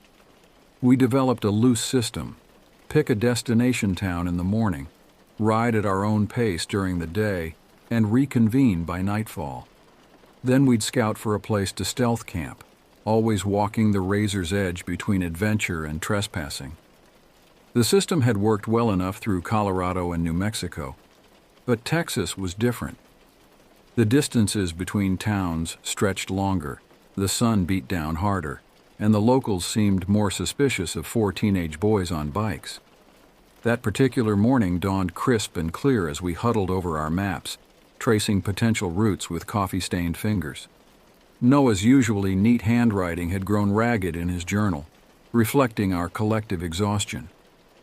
Benjamin's Polaroids from the previous days showed our faces growing increasingly gaunt, our eyes taking on a hollow quality that came from too many nights of insufficient sleep. We settled on a small town about 60 miles south. I've tried to remember its name over the years, but it's lost to time, like so many details of that journey. Michael insisted on marking the town's location on all our maps, a precaution that would later prove eerily prescient. The ride itself was uneventful, just endless stretches of sun-bleached asphalt cutting through scrubland and desert. The late afternoon sun cast long shadows across the empty road as we finally rolled into town, our legs burning from the day's effort. What we found stopped us cold. The town wasn't just quiet, it was dead. Storefronts were boarded up, windows dark and dusty, paint peeled from abandoned buildings in long strips like skin sloughing off a corpse. Main Street was a museum of small-town decay, frozen in time. An ancient traffic light swung lazily in the hot breeze, its colors long dead. We didn't see a single soul, not even a stray dog. The only movement came from tumbleweeds skating across empty parking lots and the occasional plastic bag dancing in the hot breeze. A child's bicycle lay rusting against a telephone pole, its chain orange with corrosion. The sight of it made my stomach turn. Something about the way it was positioned seemed deliberate, like a prop in a stage play. Our spirits sank as we realized there would be no hot meal tonight, no shower, no real bed. Another dinner of lukewarm ramen noodles awaited us. We pedaled aimlessly through the ghost town, our tires crunching on broken glass and gravel, until we came across what appeared to be an abandoned bar. The faded sign above the door read, "Last Chance Saloon," a name that felt almost too on the nose given our situation. The windows were grimy but intact, and the lock on the door looked loose. In our exhausted, hungry state, the decision that would later prove so foolish seemed perfectly logical at the time. Benjamin even took a Polaroid of the facade, joking that it would make a great album cover if we ever started a band. The photo would later become crucial evidence in our police report, though the officers never took us seriously. We were in the middle of moving our bikes inside when that deep voice froze us in our tracks. "And what can I help you boys with?" The words rolled out slow and thick as molasses, dripping with an exaggerated Texas drawl that seemed almost theatrical in its intensity.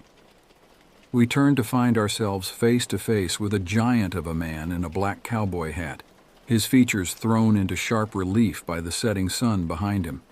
He must have been close to 7 feet tall, with shoulders as broad as a door frame, and hands that looked capable of crushing melons. A thick beard covered the lower half of his face, but it was his eyes that held our attention. Pale blue and unnaturally bright, like ice in desert sunlight. There was something wrong with the way he looked at us, something hungry and calculating beneath the facade of rural hospitality. Our explanations tumbled out in a panicked jumble. We were just passing through, didn't mean any harm, looking for a place to sleep. Noah tried to take charge of the situation, his voice steady despite the fear I could see in his eyes. Michael had gone completely pale, while Benjamin's hand kept straying to the disposable camera in his pocket, as if documenting this moment might somehow protect us. The man's expression remained unreadable as he listened, his eyes hidden beneath the brim of his hat. When we finished our stammering excuses, he simply said, "We ride here," and walked away, his boots kicking up dust with each deliberate step. The way he said ride sent chills down my spine. There was an emphasis on the word that felt significant, though I couldn't understand why at the time. The four of us exchanged worried glances. The Texas Chainsaw Massacre had come out when we were kids, and its images of backwoods horror flashed unbidden through our minds. But we were trapped. Four obvious outsiders in a town where any attempt to hide would be futile. The sun was setting rapidly now, painting the sky in shades of blood and bruise. The temperature was dropping just as quickly, reminding us that desert nights could be brutally cold. So we waited, our hearts pounding in our throats as the sun sank lower and the shadows grew longer. The sound of wind whistling through the empty buildings created an eerie melody, like the town itself was trying to warn us. 10 minutes later, we heard the rumble of an approaching truck. The cowboy returned with a shorter man and a mean-looking pit bull. The dog's name was Shithead, a detail that struck me as darkly hilarious even in my terror. The shorter man wore oil-stained coveralls and had a face that looked like it had been carved from weathered leather. But then something unexpected happened. He introduced himself as the bar's owner, and they dragged out a cooler filled with beer and thick steaks. The atmosphere shifted so suddenly it left us with whiplash. Our hosts explained they were calling in some roughneck friends for an impromptu party. The giant's smile seemed genuine now, but something in his eyes remained cold and calculating. What followed was a night of surreal hospitality. The bar came alive with the arrival of local oil workers, their faces weathered and hands calloused from hard labor. They treated us like honored guests, pressing cold beers into our hands and grilling steaks that melted in our mouths. The conversation flowed as freely as the alcohol, though we struggled to keep up with their thick accents and industry jargon. The heat inside the bar became oppressive as more bodies packed in, sweat rolling down our backs as we switched from beer to whiskey. Benjamin kept taking photos, capturing moments that would later seem sinister when we developed them. The way the men positioned themselves between us and the door, the predatory glances they exchanged when they thought we weren't looking. The giant, who never gave us his name, dominated the room with his presence. He told increasingly disturbing stories about hunting game in the surrounding desert, his voice growing thicker with each drink. The other men laughed at his tales, but there was an edge to their amusement that made my skin crawl. Michael tried to keep count of how many people were in the bar, but the number seemed to fluctuate impossibly. Faces appeared and disappeared in the smoky darkness, and I could have sworn I saw the same person in different places simultaneously. By 2 a.m., the room was spinning, and none of us could stand straight. The party wound down, and our newfound friends filtered out into the night. The owner locked up, promising to return in the morning. We collapsed onto our sleeping bags, the floor swaying beneath us like the deck of a ship. The last thing I remember was the sound of boots on gravel fading into the distance, and Noah whispering, "Something's wrong here." The words seemed to echo in the darkness, a prophecy we were too drunk to heed. I awoke to vibrations in the floorboards, my head pounding and mouth dry as cotton. Through bleary eyes, I checked my watch. Only an hour had passed. The sound of boot steps echoed through the darkness, accompanied by an odd shuffling noise that reminded me of something being dragged. The air had grown thick with an unfamiliar smell, something metallic and organic that made my stomach turn. I assumed one of my friends was up, but squinting through the darkness I could make out their sleeping forms beside me. Noah was muttering in his sleep, while Michael and Benjamin lay unnaturally still. A flashlight beam suddenly cut through the blackness, momentarily blinding me. As my vision adjusted, I realized with growing horror what I was seeing. There stood our cowboy host, wearing nothing but his hat and boots. swaying drunkenly as he played the light over our prone forms. His massive frame seemed even more imposing in the darkness, and something dark glistened on his chest and hands. "Let's have a little fun, boys," he slurred, taking an unsteady step forward. The beam of his flashlight revealed glimpses of what he was dragging, something large and wet-looking that left dark streaks on the floor. The metallic smell grew stronger. Aiden's voice cracked through the silence. "What the fuck?" The spell broke and we scrambled to our feet, grabbing whatever gear we could reach. The naked giant lurched toward us, but alcohol had turned his movements sluggish and uncoordinated. Benjamin's camera flashed once, capturing an image that would haunt our nightmares: the man's blood-smeared chest, his inhuman grin, and what looked like fresh meat hanging from his free hand. We burst through the door into the cool night air, our hearts threatening to explode from our chests. The sound of his laughter followed us into the darkness, a deep, wet sound that seemed to contain no trace of humanity. His truck sat in the parking lot, engine running and headlights cutting twin beams through the darkness.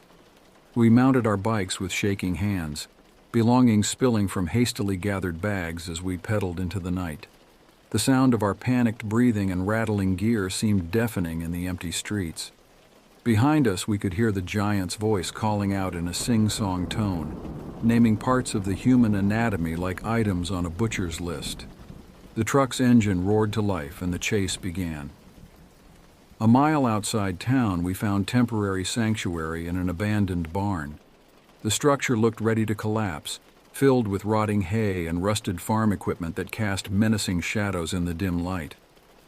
We concealed our bikes behind ancient machinery and climbed into the rafters, pressing ourselves against the rough wooden beams. The smell of decay was overwhelming, and as our eyes adjusted to the darkness, we began to notice details that made our blood run cold. Long, dark stains on the wooden floor, scratch marks on the walls that seemed to tell stories of desperate struggles. For the next 3 hours we lay there in terrified silence, watching through gaps in the walls as a familiar truck cruised the dirt roads, its headlights sweeping back and forth like searching eyes. The giant's voice carried on the wind, calling out to us with promises of more drinks, more food, more fun. When dawn finally broke, we waited until the coast was clear, then secured our gear properly and rode hard for the next town. Benjamin's camera was gone, lost somewhere in our panicked flight, but the memories of those final photos were seared into our minds. That experience changed the tone of our entire trip. We became wary of strangers, choosing to camp far from populated areas and keeping to ourselves. The remainder of our journey was marked by a new understanding that the romance of the open road often conceals darker possibilities, and that the line between hospitality and horror can be terrifyingly thin. Years later, I still can't drive through small Texas towns without remembering that night. The sudden shift from welcome to terror, the image of that giant silhouetted in the doorway wearing nothing but a cowboy hat and boots, the endless hours spent hiding in that barn. Sometimes I wonder if any other travelers ever stopped in that ghost town, accepted the hospitality of those seemingly friendly locals, only to discover too late the predatory nature that lurked beneath the surface. Noah became obsessed with researching missing persons cases in that region, and the patterns he discovered were disturbing. Clusters of disappearances spanning decades, always involving young travelers who vanished without a trace. The experience taught me something crucial about human nature: how quickly a situation can turn from welcoming to threatening, how vulnerable we are when we're at the mercy of strangers, and how thin the veneer of civilization really is once you venture off the beaten path. That abandoned bar in that nameless Texas town stands as a reminder that sometimes the most dangerous moments come not from obvious threats, but from situations that start out feeling safe and familiar before revealing their true nature. In my darkest moments, I still hear the giant's laughter echoing through the desert night, and I wonder about the true nature of the meat he was dragging across that bar floor. Michael never rode a bicycle again after that night, Benjamin developed an obsession with photography, particularly crime scene documentation. Noah threw himself into investigating similar cases across the Southwest, though his research only led to more questions. As for me, I've spent years trying to pinpoint that town on a map, but it's as if it never existed. Sometimes I wonder if we stumbled into something that wasn't meant to be found, a pocket of horror that only reveals itself to lost travelers when the conditions are just right. But then I remembered the blood on the giant's chest, the scratch marks in the barn, and the missing persons reports that Noah uncovered. And I know that what we encountered was all too real, a nightmare hiding in plain sight along the endless highways of America.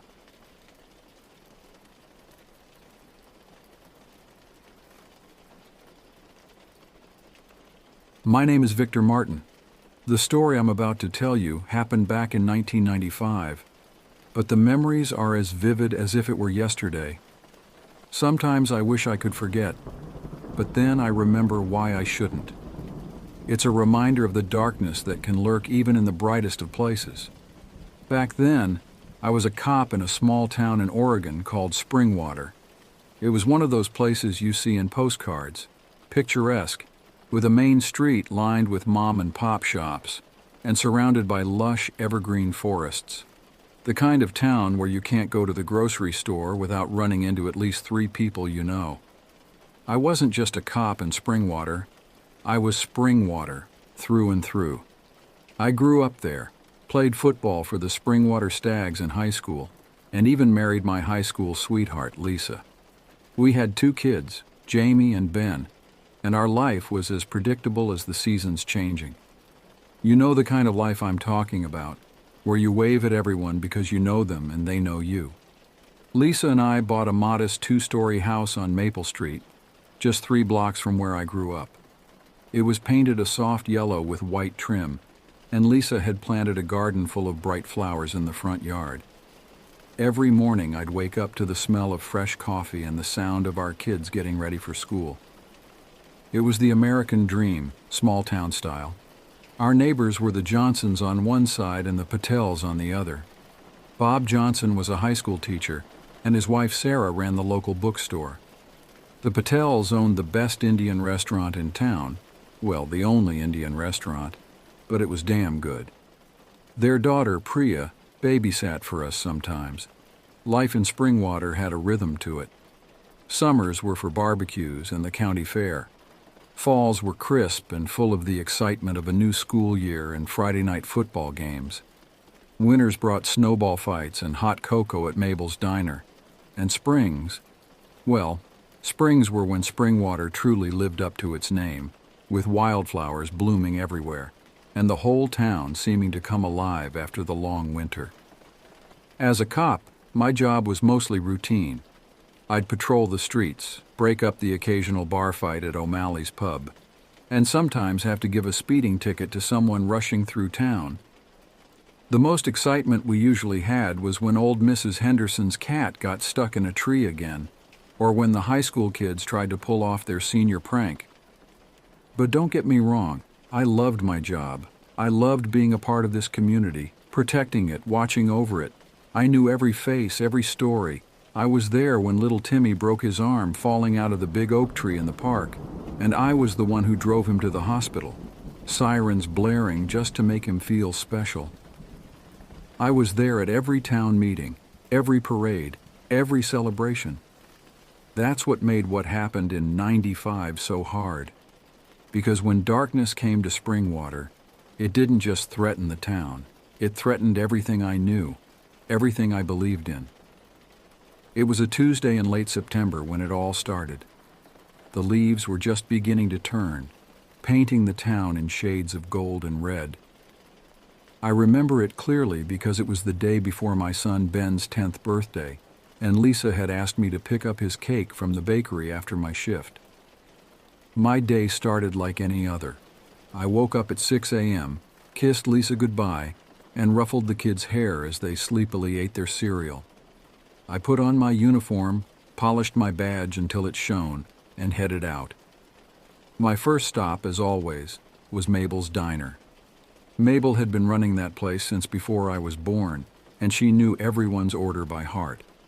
As I walked in, the bell above the door jingled and Mabel called out, "Morning, Vic," the usual.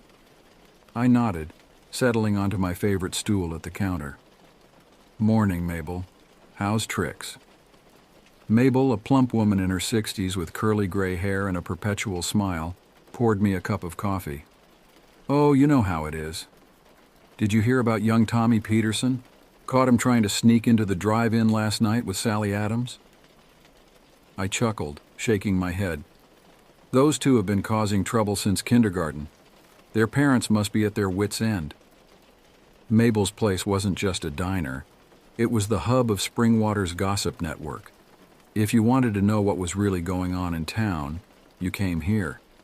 Most of it was harmless stuff.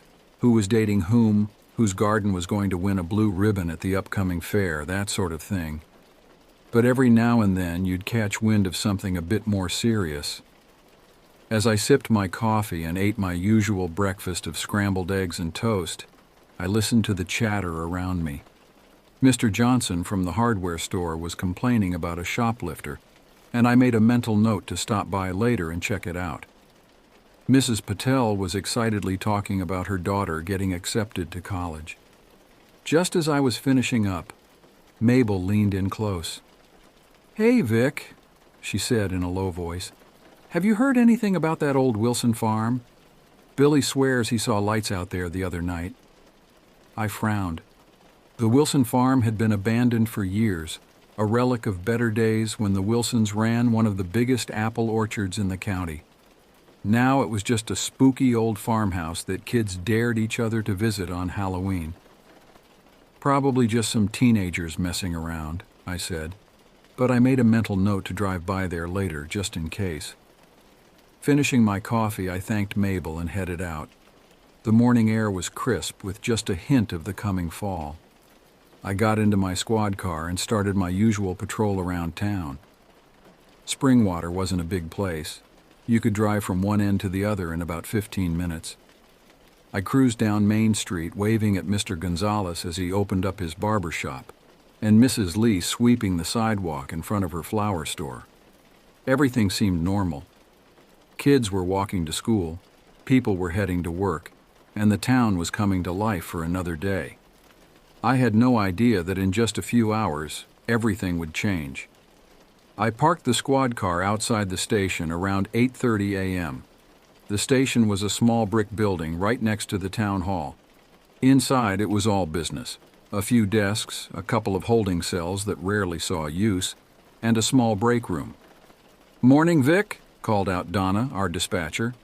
She was a no-nonsense woman in her 50s who kept us all in line. "Anything exciting out there?" I shook my head, hanging up my jacket. "Quiet as can be, just the way I like it." I settled in at my desk, ready to tackle some paperwork. In a town like Springwater, being a cop was often more about community service than fighting crime. I was halfway through writing up a report on a minor fender bender from the day before when the call came in. Donna's voice crackled over the radio. "Vic, we've got a report of a disturbance out by the old Wilson farm. Can you check it out?" I felt a chill run down my spine, remembering Mabel's words from earlier. 10-4, Donna. I'm on my way." As I headed out to my car, I couldn't shake the feeling that something was off. Maybe it was just the unusually crisp air, or the way the sunlight seemed a little too bright.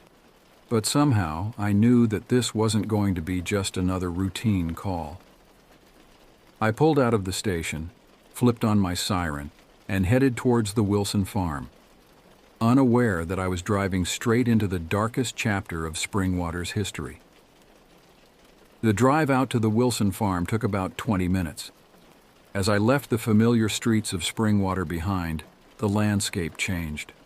Houses gave way to fields, and the paved road turned into a bumpy dirt track. The old farm was about 10 miles out of town, nestled in a valley surrounded by dense forest. As I drove, my mind wandered back to the history of the place. The Wilsons had been one of the founding families of Springwater, settling here back in the 1800s. For generations, they'd run one of the most successful apple orchards in the state. I remember going there as a kid, picking apples with my parents and drinking fresh cider. But things had changed. About 15 years ago, a blight had hit the orchard hard. The Wilsons had tried to save it, but in the end, they'd been forced to sell. The new owners had let the place fall into disrepair, and eventually it had been abandoned altogether. Now, the Wilson farm was just a ghost of its former self. The once thriving orchard was overgrown, the trees gnarled and bare. The big red barn where they used to press the cider was sagging, its paint peeling, and the farmhouse, well, it had seen better days. As I turned onto the long driveway leading up to the house, I felt a sense of unease. Something was definitely off. There was an old truck parked out front, one I didn't recognize. It was covered in dirt and leaves, like it hadn't moved in a while. I parked my squad car and got out, my hand resting on my holster. The air was still, unnaturally quiet. No birds singing, no insects buzzing. Just silence. "Hello?" I called out. "Springwater Police, anyone here?" No answer. I approached the house cautiously. The front door was ajar, creaking slightly in the breeze. I pushed it open with my foot, wincing at the loud groan it made. "Anyone home?" I called again as I stepped inside. The interior of the house was a mess. Dust covered everything, and there was a musty smell of decay. Sunlight filtered weakly through the cracks in the boarded-up windows, casting strange, shifting shadows. I moved through the room slowly, all my senses on high alert. The living room was empty, save for some old furniture covered in white sheets. In the kitchen, dirty dishes were piled in the sink, and there were empty food cans scattered on the counter. Someone had definitely been here recently. I was about to head upstairs when I heard it, a faint rustling sound coming from the back of the house.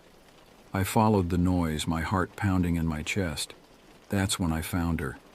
In what must have been the old pantry, there was a young woman tied to a chair. She couldn't have been more than in her early 20s. Her face was bruised, and she had a gag in her mouth. When she saw me, her eyes went wide with a mixture of fear and hope. I quickly moved to her, checking for any immediate danger before carefully removing the gag and starting to untie her. "It's okay," I said softly, trying to keep my voice calm despite the adrenaline coursing through me. "You're safe now. I'm a police officer." She was trembling, tears streaming down her face. He might come back," she whispered. "Who?" I asked, finally freeing her from the ropes. "Who did this to you?" She shook her head, too frightened to speak. I helped her to her feet, supporting her as her legs wobbled. That's when I noticed something that made my blood run cold. There, partially hidden under a dirty old rug, was a trapdoor, and it was moving. I quickly sat the young woman down and drew my gun. "Stay here," I whispered. "Don't make a sound." Heart pounding, I approached the trapdoor. With one swift motion, I yanked it open, my gun at the ready. What I saw in that basement would haunt me for years to come. It was the beginning of a nightmare that would shake Springwater to its core and change my life forever. The trapdoor opened to reveal a set of rickety wooden stairs descending into darkness. The smell that wafted up was a mixture of damp earth, mold, and something else, something sickly sweet that turned my stomach. I radioed for backup, but the signal was weak out here. Typical. I got through to Donna, but the connection was spotty. Disturbance at Wilson Farm. Possible kidnapping. Send backup. I hoped she got enough to understand the situation. I had to make a choice. Wait for backup that might never come, or go down there myself. Every instinct told me to wait, but then I heard it, a faint whimper coming from the darkness below. Someone was down there, and they needed help. Taking a deep breath, I started down the stairs, my flashlight beam cutting through the gloom. Each step creaked ominously under my weight. The basement was larger than I expected, stretching out under the entire house. My light revealed stacks of old furniture, boxes filled with junk, and then the cage. It was a large, makeshift thing, like something you'd see in a horror movie. And inside, huddled in the corner, was another person, a man this time. He was unconscious but breathing. His clothes were torn and dirty, and I could see bruises on his exposed skin. I was about to approach the cage when I heard it, footsteps above me. Heavy, deliberate footsteps. Whoever had done this was back. I quickly turned off my flashlight and pressed myself against the wall, my gun at the ready. The footsteps grew louder, then stopped at the top of the stairs. For a moment there was silence. Then a gruff voice called out, "Who's down there? Show yourself!" I stayed silent, my heart pounding so loud I was sure he could hear it. The man started down the stairs, and I could see his silhouette against the faint light from the kitchen. As he reached the bottom, I stepped out, gun aimed. "Springwater Police, hands up!" The man froze, then slowly raised his hands. In the dim light I could make out his features. He was tall and muscular, with a scruffy beard and wild, angry eyes. "What the hell are you doing here?" he growled. "I could ask you the same thing," I replied, trying to keep my voice steady. "Turn around slowly." He did as I said, and I quickly cuffed him, keeping my gun trained on him the whole time. With him secured, I called in again, praying the signal would get through this time. It did barely, and I managed to get a few words out before the connection cut off. Backup was on its way, but it would take time. I marched the man upstairs and sat him down next to the young woman, who shrank away in fear. "What's your name?" I demanded. "None of your damn business," he spat back. "Well, I'm making it my business," I said, my anger rising. "Why are these people here?" He just glared at me, saying nothing. The young woman started to cry softly, and I felt a surge of fury. This man had hurt these people, and I wanted nothing more than to make him pay. But I knew I had to keep my cool. Backup would be here soon, and then we'd sort this mess out properly. "What's your name?" I asked the young woman gently. Eliza," she stuttered. "Eliza Carson." "Okay, Eliza, can you tell me what happened?" As Eliza began to speak, her voice trembling, I kept one eye on our captive. He sat there, staring at the floor, his face an emotionless mask.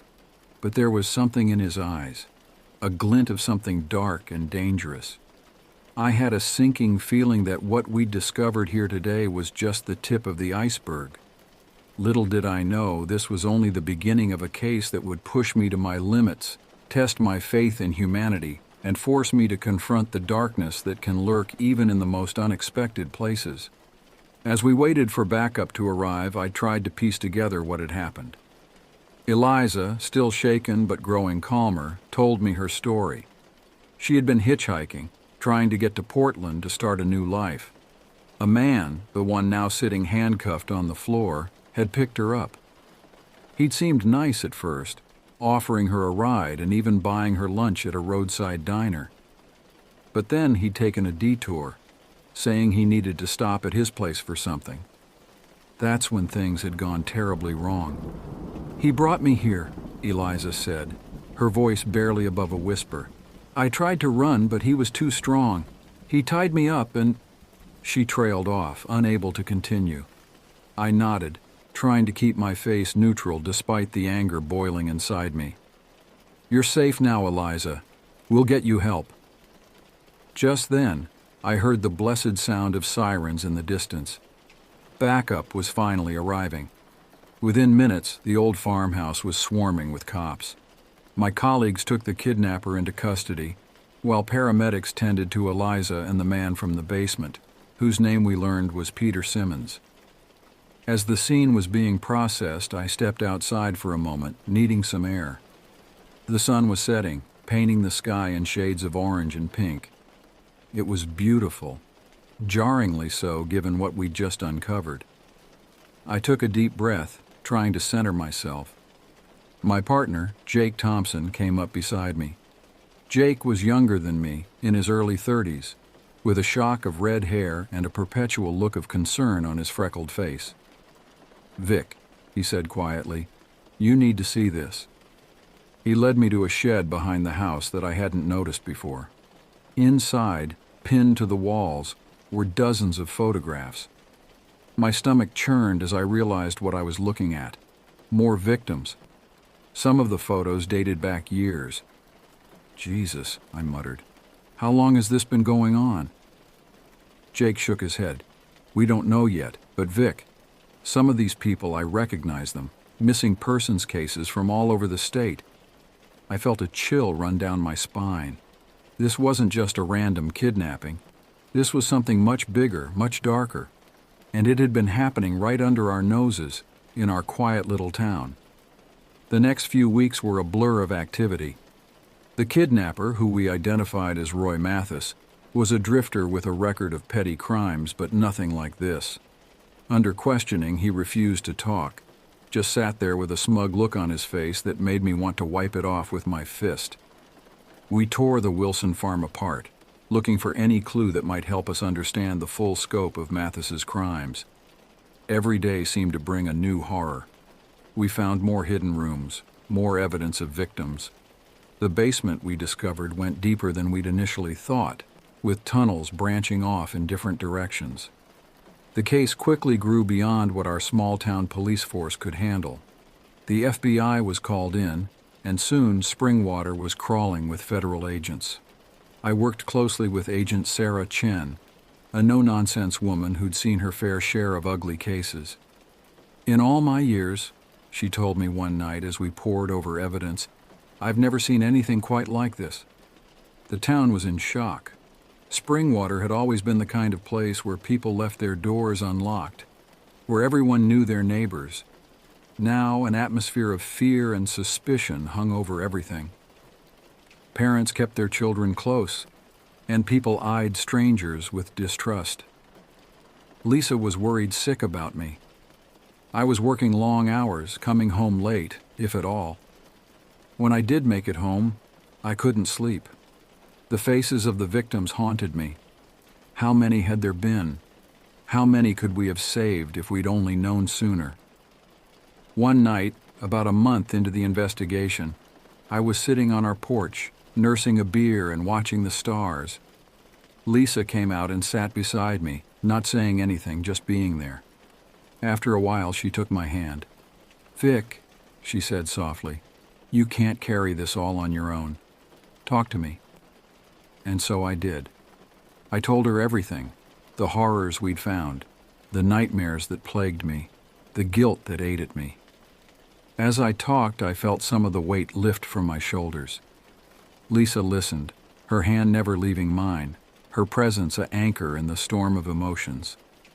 When I finished, she was quiet for a moment. Then she said, "You're a good man, Victor Martin. What happened isn't your fault. But now you have the chance to bring justice for those people. Don't let this break you. Use it to make things right." Her words stayed with me, giving me strength in the dark days that followed. It was a crisp autumn day when we finally got our breakthrough. Agent Chen and I were re-interviewing Peter Simmons, the man we'd found in the basement. He'd been in and out of the hospital, dealing with both his physical injuries and the psychological trauma of his captivity. But today, something was different. There was a determination in his eyes that hadn't been there before. "I remember something," he said, his voice stronger than it had been in our previous interviews. "When he brought me to the farm, I saw something, a tattoo on his arm. It looked like a tree, but the branches were all twisted, like they were in pain. It wasn't much, but it was more than we'd had before." We dug into Mathis's background, looking for any connection to a tattoo like that. It took days of relentless searching, but finally, we found something. The tattoo was the symbol of a now defunct cult that had operated in the Pacific Northwest in the 1980s. They'd called themselves the Orchard, and their beliefs had been a twisted mix of nature worship and apocalyptic prophecies. The cult had supposedly disbanded after their leader's death. But what if some members had continued operating in secret? Armed with this new information, we brought Mathis in for another round of questioning. This time, Agent Chen and I took a different approach. Instead of asking about his crimes, we asked about the orchard. For the first time, we saw Mathis's smug facade crack. His eyes widened, and a bead of sweat formed on his forehead. "You don't know what you're dealing with," he said, his voice hoarse. "This is bigger than you can imagine." It was the opening we needed.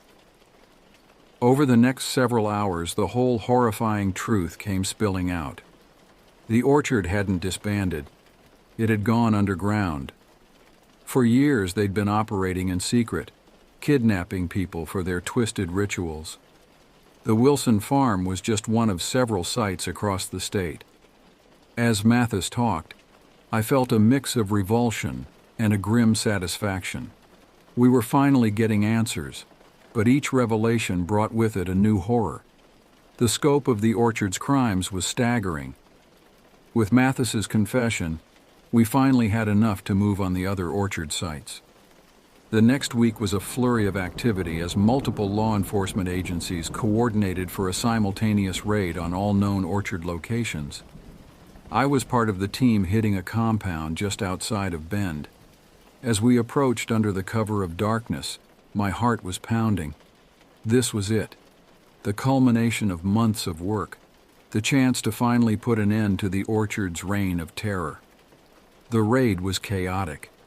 The cult members fought back fiercely, and for a few terrifying minutes the outcome was uncertain.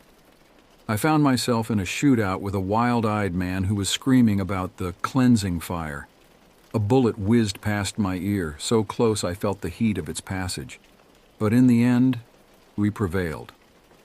As the dust settled, I looked around at the compound. Everywhere there were signs of the cult's activities, strange symbols painted on the walls, altars covered in disturbing paraphernalia, and worst of all, more cages. We freed dozens of captives that night. Some had been there for years, their spirits almost broken by their ordeal. As I helped a young man out of one of the cages, he gripped my arm. "Thank you," he whispered, tears streaming down his face. I thought I was going to die here. It was a bittersweet victory. We'd stopped the orchard, but the damage they'd done would take years to heal. As I watched the sun rise over the compound, casting a pale light over the scene, I felt a complex mix of emotions: relief, sadness, anger, and a profound weariness. The months following the raid were difficult. As news of the orchard and their crimes spread, Springwater found itself under an unwelcome spotlight.